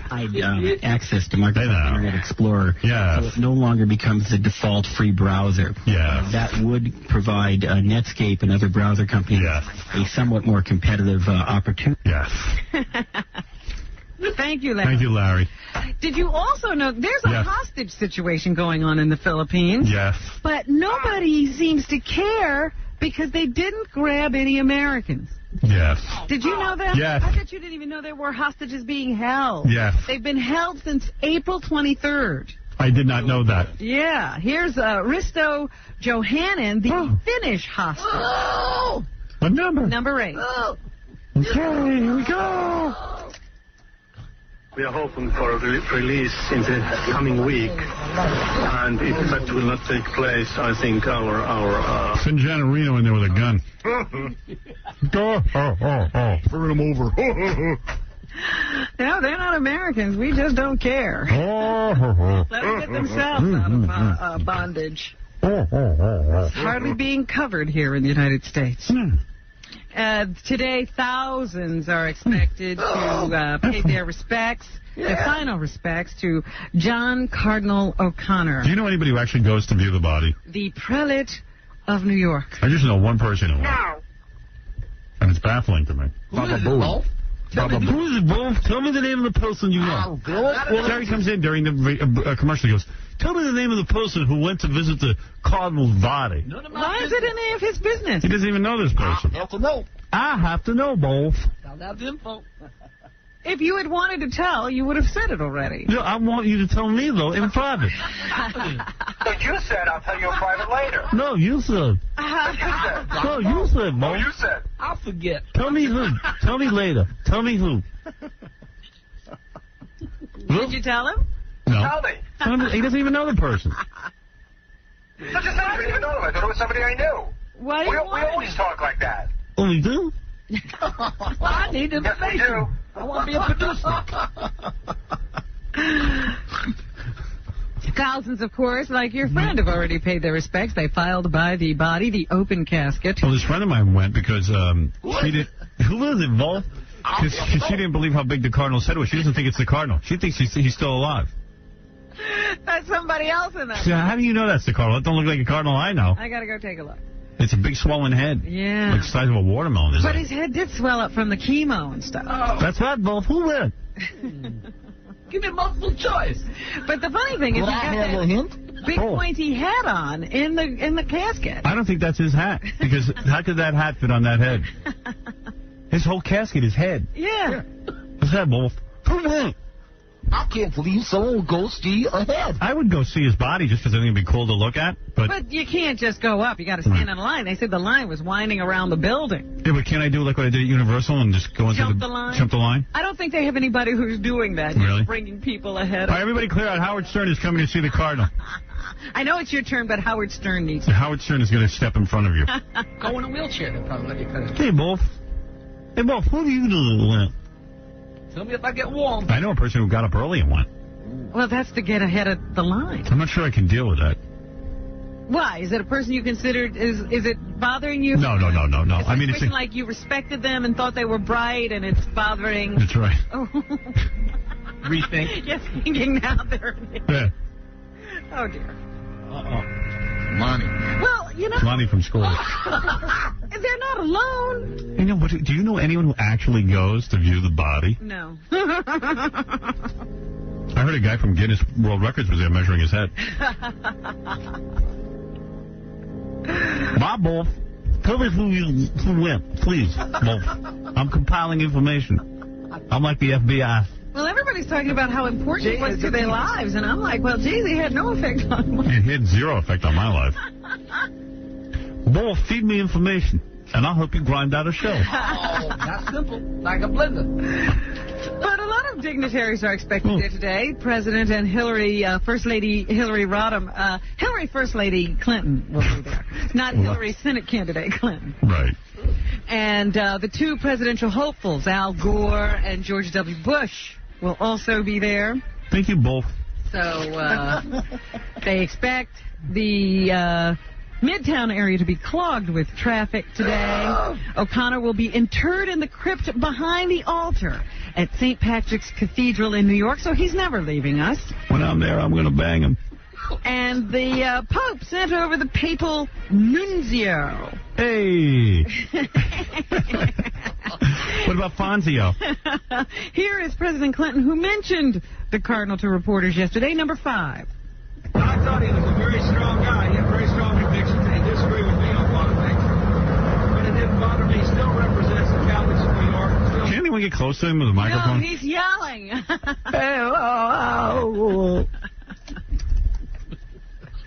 He disagreed with me, but it didn't bother me. Yeah, nothing bothers me. I'm not sure I'm awake. People catch me cheating on my wife. That doesn't bother me either. Wait, what bothers him? There's nothing that bothers him on this planet. So anyway, that funeral will be held today. This is the final time. 2 o'clock today, they will have the whole mass thing, you know. And more money, more money, more money. Sprinkle a lot of holy water, and there'll be a lot of incense and a lot of prayers. Is he nude under that robe? I wonder. I don't know. Yeah, I wonder too. But they are already saying that they picked a successor, but they're not going to say it for a 2-week period because you tell me who it is. Come on. Tell me who it is. I know who it is. It's the Archbishop of Bridgeport. His name is Bishop Mark Harris. Edward Egan. Yeah. And and I like show tunes. He was an assistant to John Cardinal O'Connor. No, wear this robe. And I wonder about this guy because he's got a brother-in-law who's shooting off his mouth. Put some potpourri in that smoking bird. They say that Egan didn't want anything said about his succession to the cardinalship in New York because he thought it would be disrespectful to his former friend. I'm Cardinal Douche-Dosh. And he informed his family, but he told them to keep their mouths shut. So this brother-in-law is talking to everyone. No. Well, he's the guy. He just doesn't want anybody to say it yet. Ooh. Yeah. So thank you, brother-in-law, for keeping your mouth shut. Yeah, way to blow the gig. Meanwhile, Hillary Rodham Clinton is still running for Senate. Rudy Giuliani is trying to decide, determined by his cancer treatment, whether he will be able to run or not. He better run. Getting a little antsy, and they want an answer. We need him. So anyway, Hillary's running around the country raising funds. Her husband yesterday helped her raise $100,000 in Arkansas. That isn't fair. Rudy doesn't have anyone to help him. He's estranged. The First Lady did some fundraising over the weekend, and here she is. I approached this race in New York with a lot of confidence and optimism because I believe that the issues that I've worked a lifetime on... Never even lived in New York. And she's losing her voice when she campaigns. Oh, it's crazy. Just like her husband. Yeah. It's crazy. It's crazy. It's crazy. I mean, President Clinton, he was there. Like I said, he helped to raise all the money. And here's what he had to say. Number 7. In my whole life, I have never known anybody that had a better grasp of the issues, a better ability to organize, a better ability to get people who thought they would never get... Yeah, but she doesn't know you're cheating. Well, why isn't she president? And could get up every day and just keep going. And yell at me. She'll ask Tom to hit me while I'm eating cornflakes. I would like to break Savannah's arm. Spit on her back. Humiliation is my thing. Anything else in the news? So anyway, yeah, he helped to raise $100,000 he's never met. A Long Island doctor returned home yesterday morning to find his 2-year-old daughter, his parents, and 3 other adults dead of carbon monoxide poisoning in their home. They're now saying that the air conditioning unit drew carbon monoxide from the furnace, which was nearby, and spread it all through the house, and that's how this happened. They don't know why the furnace and the air conditioning were both on at the same time. The guy had a carbon monoxide detector, but he had disconnected it because he thought it was broken. Yeah, kept going off, telling him there was carbon monoxide in the house. Police also found the vent for the house's heating system and cooling system closed. They are continuing the investigation into the cause of this accident that killed 6 people. Darva Kunger is the name we have come to know and love. She is doffing her clothes for Playboy, they say, for a 6-figure sum.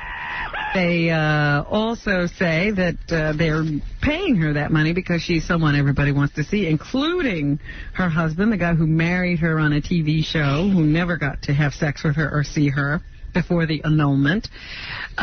He's now saying he can't understand Darva. She doesn't make any sense to him. At one point, she didn't want any more notoriety, and she was just a sweet Christian girl. What happened? And now she's taking off her clothes for Playboy. Right. I also understand she has an agent. So. There you go. How old is she? She's about 38. I thought she was 28. Oh, really? You don't look it. Maybe 30-something. She's been affected by electromagnetism. To my cell phone. Maybe. She had a cell phone overdose.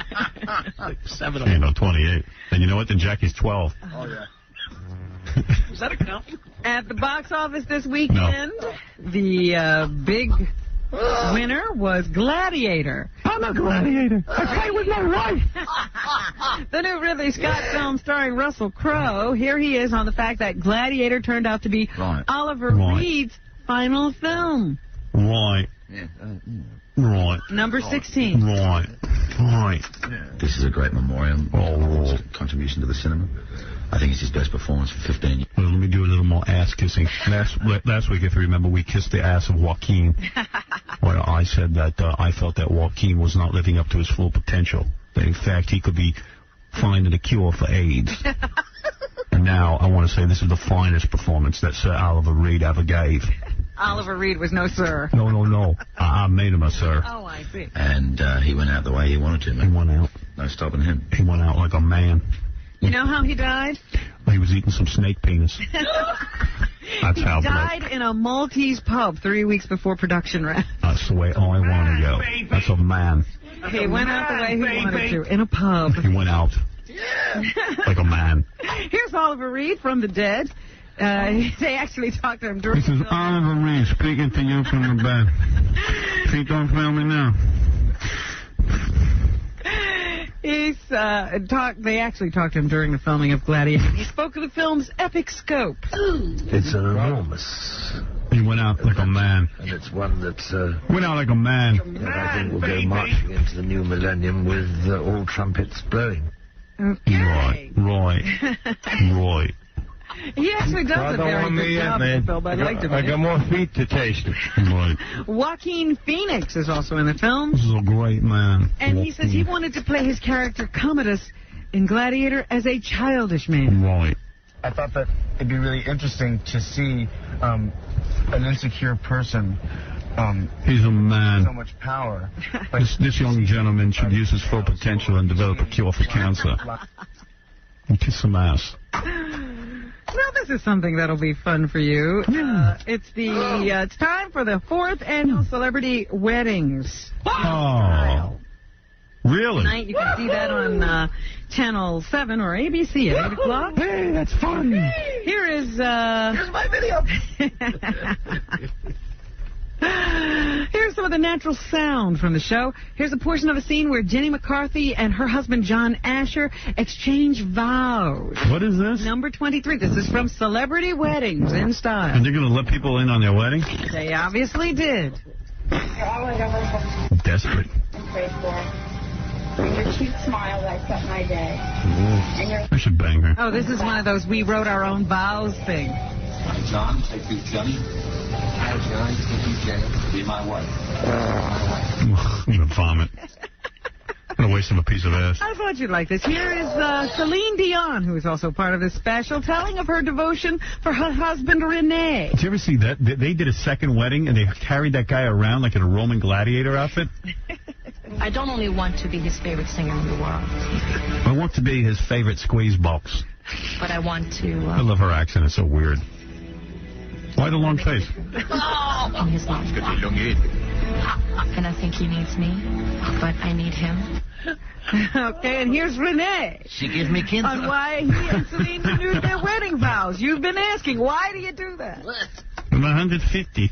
I'm proud that she accepted to renew our vows. It means that we're closer than ever. And it's a difference. Sounds like Jackie.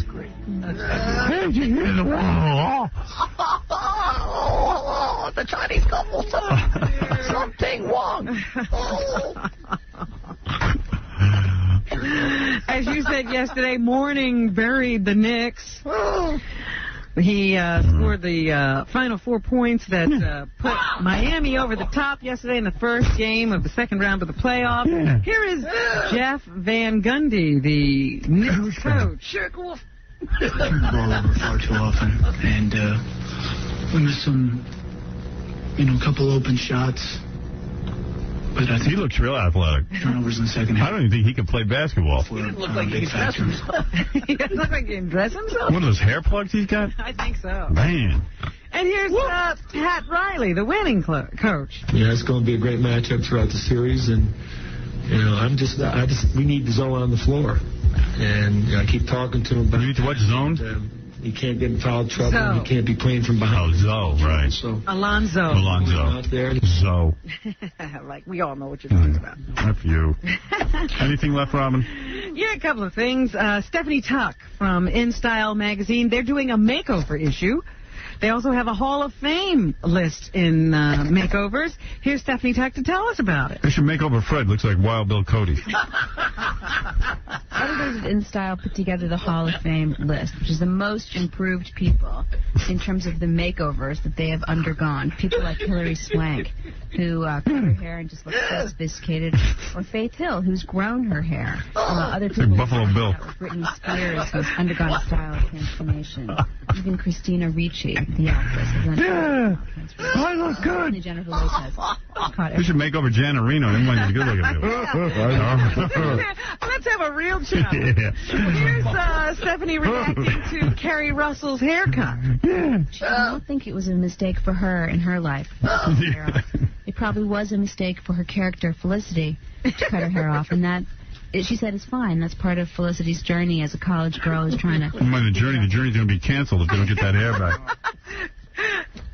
Felicity's journey might be over. And here she is, Stephanie, talking about celebrities who she'd like to, or who celebrities would like to trade looks with.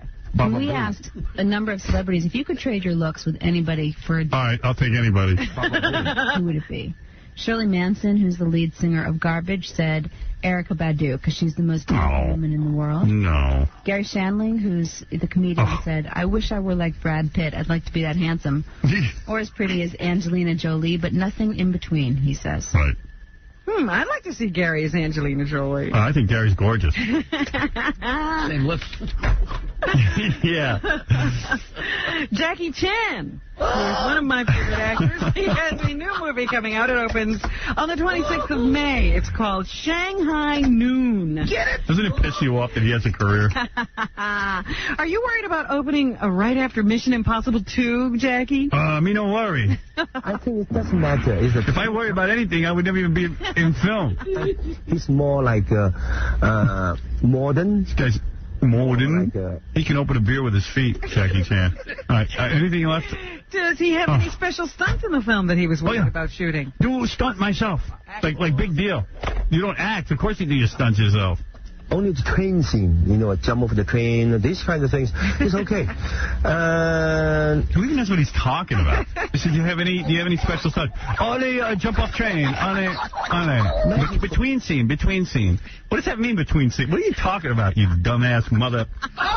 What are you talking about? That was going to be my next question. Can you explain anything to us that we understand? They help us a lot because they know after we shoot Forbidden City, it's like a promotion. We spend like a 50 or 60 million US to promote Forbidden City from the beginning. I believe the government. Oh, okay, come on. Let's go home. Enough. Kirsten Dunst is also got a new movie coming out, and of course, we've known her since Interviewing with a Vampire. Yes. She's 9 years old. Yes. She's practically all grown up now. Yes. How does she deal with the pressure of growing up in show business? I smoke. I mean, in this business, you deal with a lot of, like, pressures or, just disappointments or things go. I'll cut your hair like Felicity. And Dennis Hopper is in a new television movie, Jason and the Argonauts. The second part airs tonight at 9 o'clock on NBC. What made him decide to come back to television? Maybe this is coming back to television, but I don't quite think of this as being a television show. Yeah, we'll get used to it. It is. So it is, but they have a 4-month schedule. I've never been treated as well on any picture. All right, okay. So he had a nice trailer. Okay. Keep convincing yourself it's not TV. That's what's happening. Jackie, way too many Heineken Martling is what's happening, Robin. His 4 Filthy Oleo CDs and cassettes are at the warehouse, or call 1-800-323-KING. Saturday night, August 19th at the Cape Cod Melody Tent in Hyannis, Massachusetts. The Melody Tent? Oh, finally, a tent! For MP3 audio and Filthy 3D Jokeman, visit jokeman.com. Don't miss Stuttering John and the Donkey Show every Thursday night. For tickets, go to theatermania.com.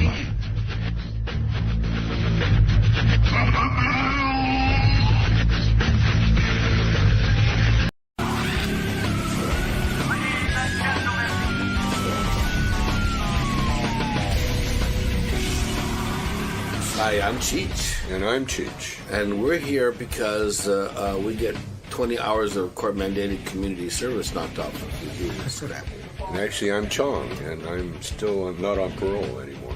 You're not on parole? And we're here to promote our upcoming thing at Westbury Music Fair. That's right. In a couple of days. So come on. A lot of naked girls and everything. So you guys excited to be on Howard's show? Oh, yeah. He's always said that you guys are one of his favorite comedy duo. Oh, yeah? Oh, then we're really excited. I'm a huge Cheech and Chong fan. When I was a boy growing up, to me, they were the funniest guys around. The idea that someday I'd be sitting in a room with Cheech and Chong interviewing them would be just remarkable to me. Chong looks hot. Yeah. Wow. Hey, Tommy. Hey, Cheech. How you doing, guys? Has a woman joined the group? Yeah, now it's Cheech and Chong and a very beautiful woman. She's hot. She's hot. How you doing? Hi, nice to see you. Hold on. Hey. Early in the morning. Good to see you, Cheech. Hi. You dating Cheech or Chong? You're dating Cheech and Chong. Wow. Hold on, guys. Cut in some headphones and microphones. Hey, Tommy. Hey. How you doing? Good, man. All right, man. This is Cheech's... I never thought I'd see this day. Yeah. Are you together in our studio? Cheech, this is your wife or your girlfriend? Girlfriend, about to be wife. About to? You're engaged? Yeah. Put those on the right way. Wait a minute. No, they were on right. You got to put them back on the right way. You got them backwards. Are you high? You got the microphone in there. Why'd you take those headphones off? I don't understand. Oh, there we go. Hey. There you go. All right. Thank you very much. All right, we got 2 to 4 in the McCartney. All right, listen, I got a lot to talk to you guys about. First of all, I was doing a little ass kissing first. I said, when I was in high school, when I first started listening to Cheech and Chong records, the idea that someday I'd be on the radio speaking with Cheech and Chong, that's a big deal to me because you guys were my favorites growing up and funniest guys I know, honest to God. So let me just say that before we get into all the despicable shit you guys hate about each other. Right, yeah. To me, thanks for the preliminary ass kissing. You guys ruined everything. By the way, Cheech, let me know, who is this beautiful woman you have with you? This is my fiancée, Natasha Rubens from St. Petersburg, Russia. How you meet a girl like from Russia? From Russia, with love. You got the accent, baby, or what? Oh, of course. You do, huh? But you speak good English. Now, did you get her out of a magazine? Huh? Did you get her out of a magazine? No, online. Online. Everything's online now. Nobody reads magazines anymore. Come on. Natasha's a concert pianist. Oh, is that right? Yep. So you know how to play piano real good. Yeah, and she now goes classical, you know. Yeah. What's your favorite song to play? Well, composers-wise, Chopin probably still my favorite. Well, of course, but... See, you fit into Cheech's master plan. He Yes. always wanted to upgrade. He always wanted to get away from the stoner image. Getting a classy chick like you. You keep consolidating and then upgrade. You know? When you met the fabulous Cheech Marin, did you know of his work? Probably growing up in Russia, they didn't have Cheech and Chong over there. To be honest, I haven't heard of Cheech and Chong, and I'm kind of a little different generation, but yes, I have heard of Cheech because of his movie work. So in order to get you into bed, he had to sit and educate you about who he was. No, it just took one thing to get her into bed. And what would that one thing be? My personality, my sparkling personality. Yeah, well, good for you guys. How many times have you been married? This will be the third. Third marriage. Does that bother you that Cheech had 2 marriages that failed? Oh, just go right for the fucking judge. I mean, seriously. We've never discussed this. You're right. Yeah. First time that's coming out. Do you Well, think...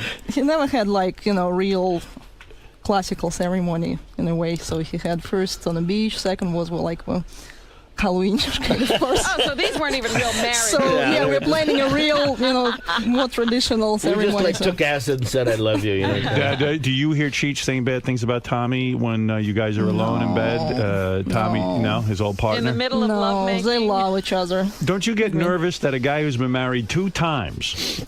He ain't gonna get it right the third time. You're trying to interrogate a Russian, man. I was like, good luck.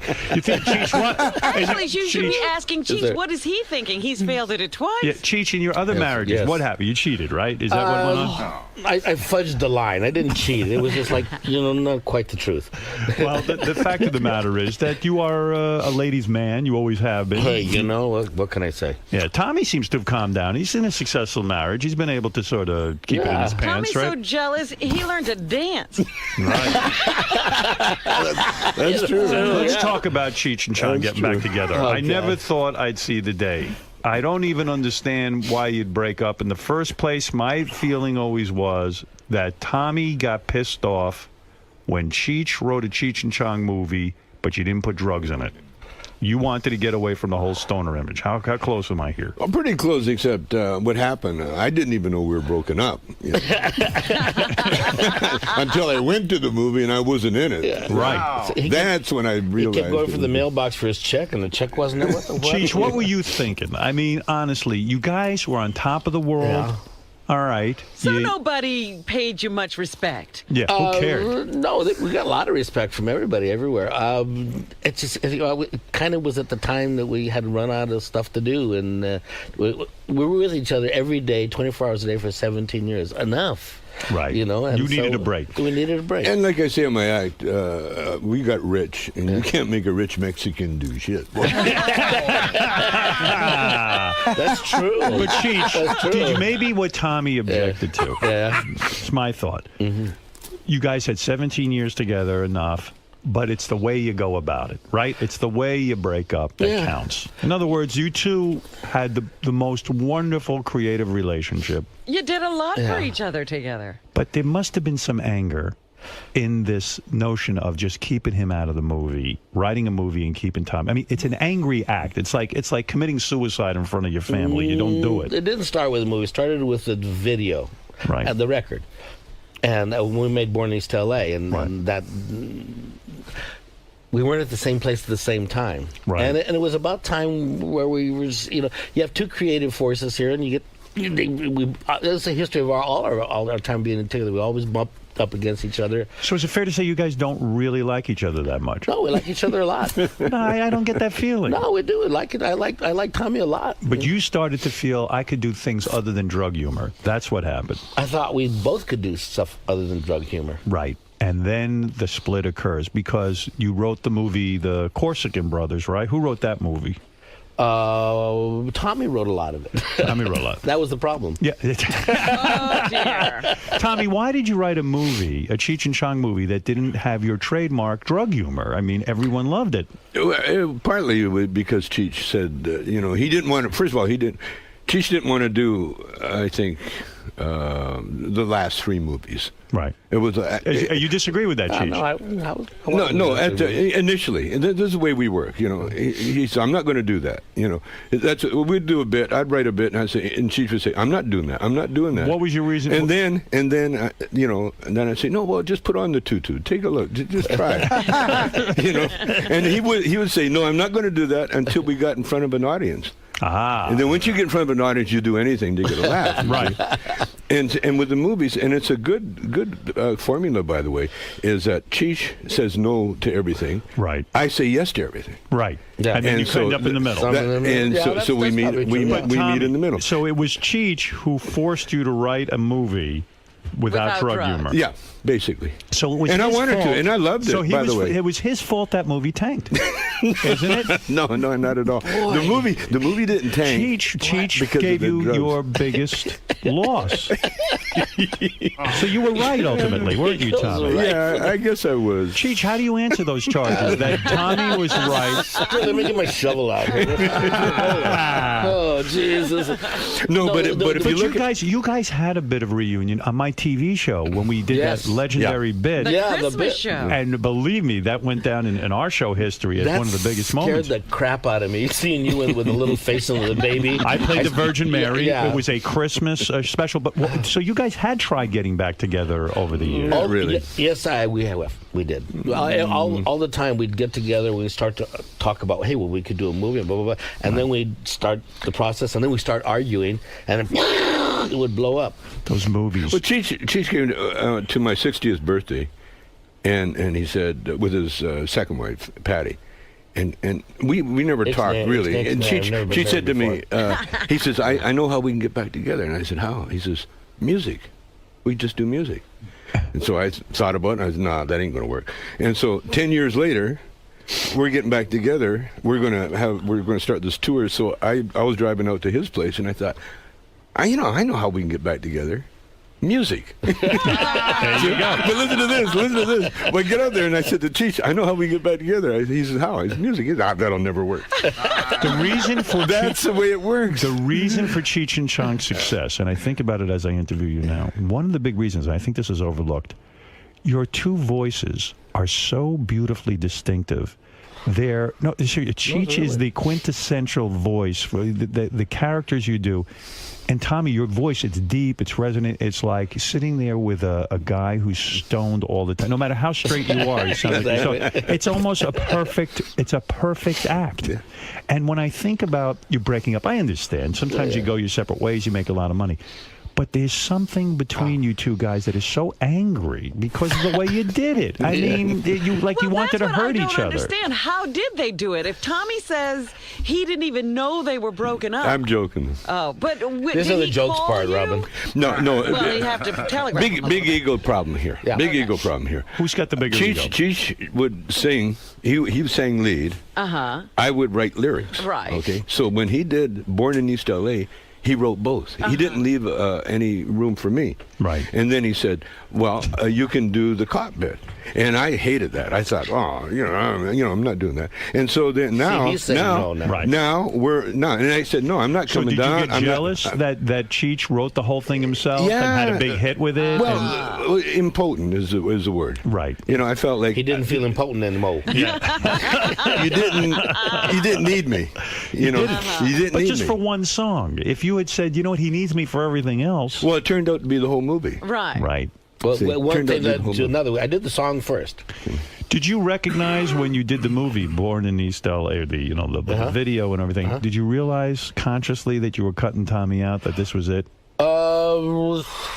Probably along the way. I mean, I sort of finished well, he had to show me that he could direct a movie, and he could write a movie, and he could write a song. So and you started to feel left out. Like a woman scorned. No, I was left out. It wasn't. I felt like it. I was left out. You look around, you were left out. And then his friends used to say, "Hey, you're not in that video much, are you?" And Cheech, that went to your head in a sense, and you said, maybe I can't make it on my own without Tommy. Maybe it's time for me to leave. It wasn't making it on my own with somebody else. It's just doing other stuff that I wanted, other themes that I wanted to do. Right. And so the act ends. There's no formal conversation. There's no, hey, listen, it's over. It's just you. No, there was. There was. Definitely. Certainly. Where did that take place? We had a meeting before Cheech. We had a meeting at my house, and she said, you know, I was all excited, you know, but I was living in Paris at the time. He was living in Paris at the time, and we really were apart, and that was the problem. You know, like when we do anything together now, it won't be directed by Tommy Chong. It'll be directed by Cheech and Chong. Right. See, because that's the way we always worked. All the movies that I said I wrote, I directed. I actually wrote and directed with Cheech. Cheech was my co-director. Right. Oh, so you were kind of a glom, too. You were taking all the credit. Totally. Two horrible people, you know that. Right there? Hey, is that her? Right there? Right there? If I poke it right there, is that her? How old were you guys when you met? Where did you meet? We met in Vancouver. BC. He was sneaking into Vancouver. He's Mexican. He can't help himself. He was sneaking into Canada. As a Mexican, though, you were raised in California, LA, right? In L.A. And your father, did he come over here? Did he? No, he was born in L.A. too. He was. So all my grandparents are Mexican. Okay. So you grew up in a tough neighborhood. South Central. And your dad was a cop, I believe? He was a cop. And he probably thought you were the biggest fucking asshole for doing this drug humor, because cops don't want to hear, especially back then. No, he loved it. He loved it. He loved it because he Mexican. Mexicans and drugs. Mexican and drugs. Don't worry about that. Your father didn't like you dodging the draft. He didn't like you doing drugs. He didn't care for that. Yeah. More than the drugs. When we came, he was overjoyed that I had a job. Right. You know, and then when we came back, but we worked in juvenile all those years, and so Cheech and Chong was a big hit with all the juvenile delinquents. Was he upset, though, that you were going into show business? No, not at all. Before you met Tommy, were you a comedian? Yeah, were you primarily a stand-up? I was a singer. A singer? Yeah. You were a singer? I was a singer since I was 5 years old. I made my first record at 5. And then I was always a singer. That's how Tommy and I met, because he was a guitar player and I was a singer. When we first got together, after the troupe broke up, we were going to have a band that did comedy. Oh, so in other words, when you guys would be on stage together, you'd probably be high, and people thought it was funny when you talked about drugs. So the drug thing you backed into. Well, no. We had an improv group that Tommy started in a topless bar that his parents owned in Vancouver. It was Topless Improv. It was basically hippie burlesque. Did you know right away when you met him that this was your comedy soulmate, so to speak? Well, not right away, but pretty soon, because we understood each other. We understood each other's backgrounds. Like I loved that he was this Chinese Canadian guy that was into country music and black music. Right. Okay, well that makes sense to me. So your bond was musical. It wasn't comedy. Musical, yeah. But we had the same sense of humor, because we were in this troupe that had 3 topless dancers that were like Mensa candidates, and. But you were horrible musicians in the sense that you didn't take yourselves that seriously, did you? No, there was Motown. He was with Motown. Oh, no kidding. Yeah. I was good enough to know how bad I was. Right. So in other words, the music became secondary to the comedy at some point. Totally. You go out on stage and suddenly you'd probably even pretend sometimes that you were high. Is this kind of how it evolves?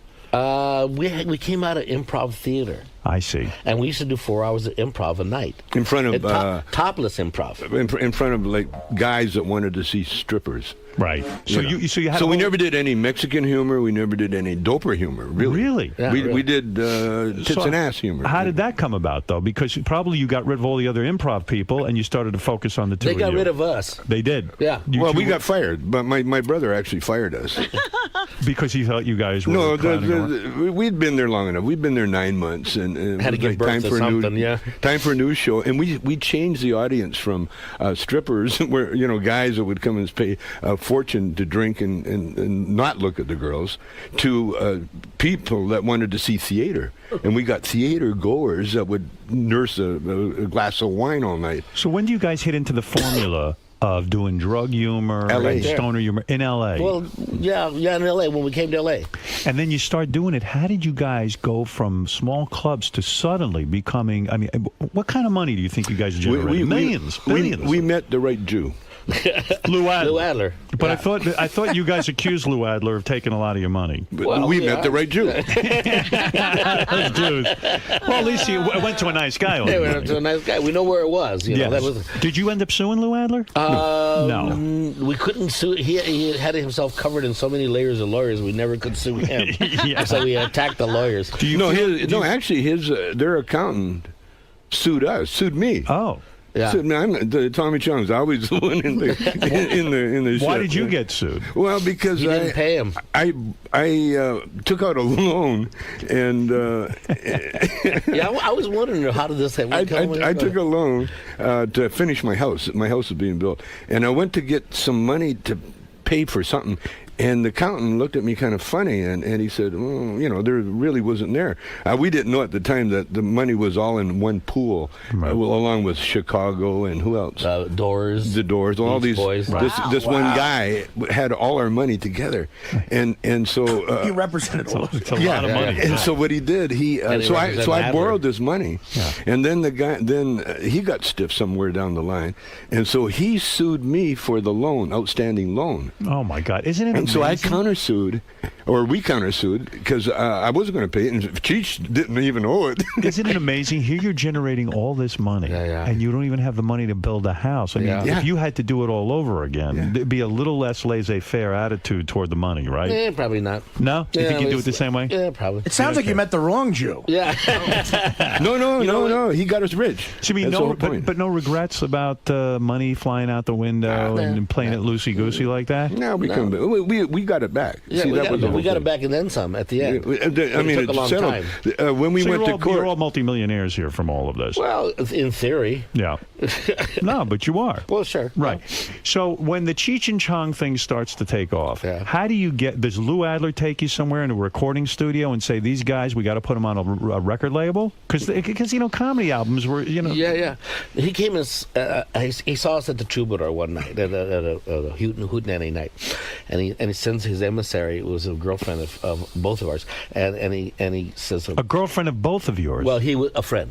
A girl who was I a see. friend. You guys never shared women, did you? Did you get that close between you? No, Your Honor. Never you never did? No, never. When you guys... That wasn't a girl we shared. No, it wasn't. It was... When you guys started to get famous and there were groupies and women who wanted to be with you, you guys never... Let's go back to that other subject. All right. Well, all right. We'll get back to it. Yeah. All right, wait. I'll get back to it. Don't worry. I won't forget. You guys did share women, didn't you? We're speaking newspeak here. What? Did you guys share women? Not voluntarily. I see. They were usually unconscious. So when the women were unconscious, the two of you would have sex against their will with them? You would rape the women, in a sense. They didn't even know? No. Not that you could prove it, no. No, you can't prove it. They never called it rape back then. Right. So you guys... rough foreplay. Did you guys ever orgy? And I apologize to your wife for bringing this up, but do you guys orgy? Did you have, like, wild sex scenes up at Lou Adler's place or in the canyon? We wouldn't share girls with him. No. Are you kidding? Are you kidding? Were there many famous women at one point? Many? Yes. No, we never went for famous women. You never had sex with a famous woman? So neither one of you had famous women? Cheech, at the height of Cheech and Chong. Famous women are a pain in the ass. Right. I mean, that's not what I wanted to be with them for. If I wanted a pain in the ass, I could go home. Right. No, never went for famous women. Tommy, you too, right? Yeah, you talking about orgy and a pain in the ass. The two of you were never attracted to one another, were you, sexually? Were you? Let me ask you this, Cheech. Yeah. Tommy is a tall man. You're a shorter man. Were you ever jealous of his looks? And did he get hotter women than you? And the hair? Did you get jealous of him? Not of any of those things. No. Just his big dick. Yeah. Is it big? For a Chinaman, man, this guy has the biggest dick I've ever seen. You guys would see each other nude? Oh, well, all the time when we were doing these women. And were you upset? Were you upset? You would do women in the same room with him, and you'd see his penis? Well, on the first, when we first went on the road, right. We were like had to share a room. Right. So where are you gonna go? How big is Lou Adler's cock? Not as big. So when Tommy would, you're being serious now. When Tommy would be with women, you would see this giant penis. Yeah. And you'd say, "Wow." Holy jeez. In a sense, you guys become like brothers. There's sibling rivalry. My brother's penis is bigger than mine. I don't like it. Why does he have the bigger one? Right? Yeah. Yeah. Yeah. So I think that was the basis of everything. Why we broke. Do you you think Tommy? Tommy is not disputing any of Do you think Tommy flaunted his penis in a way in front of you? Flaunting it is damning with faint praise. You beat people over the head with it. Let's see it. Is yours at least thicker than his? Yeah, it's thicker. There we go. Thicker. But not much. Not much. Tommy, what about seeing it? Take it out here today. Show Come Robin on, whip it out. Whip it out. No, You know it's, as time has gone by. I'm 70 years old. Did you ever measure it? I'm an old guy now. Yeah. Did you ever measure it? No, because they didn't have You did. anything in between a ruler and a yardstick. That was You measured it, and what did it measure, honestly? A little over 6 inches. That's it? This is what So Cheech must be... That's back then. That was dead asleep. Are you saying a little over 6 inches soft or hard? Oh, my goodness. You asked me if I measured. We did one night. It's 6 inches Canadian. How big was it? Come on. I really can't tell you. How big hard? No, I got my wife, but hopefully she's going to hear about it. So what? Hopefully she knows. Thanks, Keith. I really appreciate this. She'll just be... You guys never did a lot of sex humor, really, though. You think about it. Like, I mean, you didn't get really sexual. Oh, yeah, today. we do. Not real raunchy. No, we get funny sex. Yeah. It's very funny. Our whole show, by the way, we're at Westbury. Oh, yeah, wait, let me do the plug while we're talking here. Yeah. Cheech and Chong have actually reunited. Sal Governale went to see them, I guess, in L.A. or something. Wrote me an email about how stupendous the new show is. Oh, great. I'll read you some of it because, this is... let's talk about the stupendous part. Let's get on Tommy's dick and talk about stupendous. I thought I'd printed it out. Let me see if I can find don't it. have it? I had it here, but... Does Sal know what stupendous means? I asked him to Somebody print it out. help him with Jason his says you should email. have it, Howard. What'd you say? Jason says you should have it. I should have it, but I don't see it here.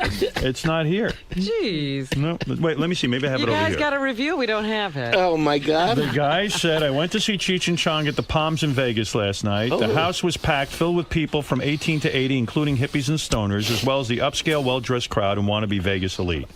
Cheech and Chong were phenomenal, doing many of their classic bits, such as Park Bench, Porno Theater, Let's Make a Dope Deal, The Car Singer from Smoke, blah, blah, blah, blah, blah, and goes on and on. Really? Good. And for those, I'm skipping over stuff, but this show is a must-see. I give it 5 stars. Wow. I hope the success of this tour leads to more albums, films, TV shows, tours, etc. So, this is from Dan the Song Parody Man. Okay, got that. Yeah, he was over there. It's been going so well. It's unbelievable. I should go over there. Come on. I think I'm going to go over. Okay, Shelby, my wife, opens the show. She does 20 minutes, 25 minutes. So we should get there at 8:30. Shelby. Shelby does 30 minutes. 30 minutes. About 20 minutes, 25 minutes. Unbelievable. Cheech, hold it. Now, give me a little smile. Are you happy about this? You know, I am. Look him in the eye. Look me in the eye. Well, it was one of the conditions. I'm like, okay, how bad can she be? But the question is, how good she's pretty good. You're telling me Tommy said to you, I'm not getting back together the Cheech and Chong thing unless my wife can open for us. Well, not in so many words, but yeah. But he Tommy, has to what? travel Tommy, with his wife. you were anxious to get back together with Cheech all these years. You would have blown it just for your wife like that? Oh, yeah. Why? Is that fair to Cheech, though? I don't care. Her into it. I don't care about Cheech. Come on. My wife never left me. She stayed with me. See, that's a strike against her. You're acting like you had a small dick. You should know. No, she earned every bit of it. It's the toughest act in the world for good, us. Huh? She's got chops, man. She doesn't get rattled, blah, blah, blah. She gets out there, and I was like, wow, from nothing, from not really being a comedian to learning how to be a comedian. So I'm trying to understand, how did you guys get back together again? Who made the first call? We were trying to get back together all the time over the years. We'd meet, we'd start talking about movie ideas. When we started progressing, we get a deal. Right. Blah, blah, blah. We start arguing. Something happened. He went to jail. I was on a show. Blah, blah, blah. Did you visit him in jail? Yes, I did. Mm-hmm. Not enough, according to Tommy. Only once. Because he had an anal cavity search every time somebody visited. Is that true? This is true. You had to get anal No, he searched. did. Oh, he did? He did. So he says, hey, you don't need to visit me anymore. Dude, I would have visited him every day. Wait a second, Tommy. Tommy, is that true? Don't come back. More or less. No, why didn't you want Cheech to visit you? No, was it too painful? No. The anal cavity search is too painful.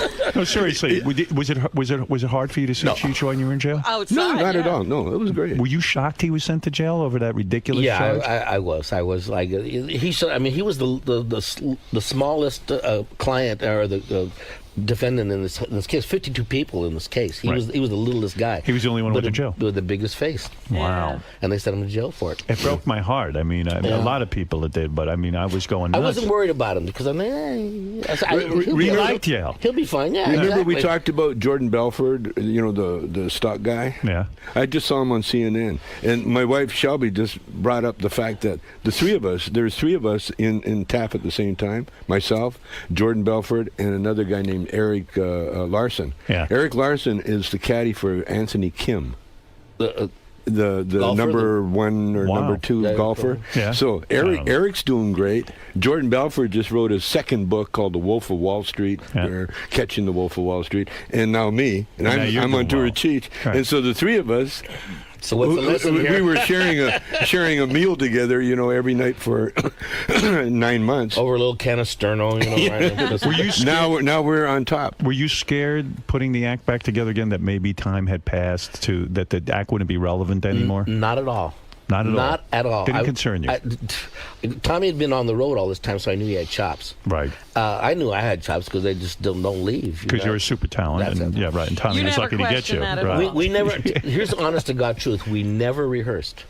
We never rehearsed to go on stage in front of thousands of people. I think it's interesting, though, that Tommy had to be proven. Tommy had chops because he was on the road. Right. Yeah, we got Cheech. What do you mean you never rehearsed? When you guys wrote these bits that you guys... No, that we're doing right now. You didn't rehearse because you knew the bits so well. We knew them so well, and we just, I think we were kind of scared to see where it would go. Or when we talked over one bit one day at his house. That's it. The next day we went to this club in San Diego, the Com Store, did 4 days. And it was just like old times. It was like we had been off 10 minutes. Wait a minute. Years. The last time Tommy was here, he said he had to tell you the act.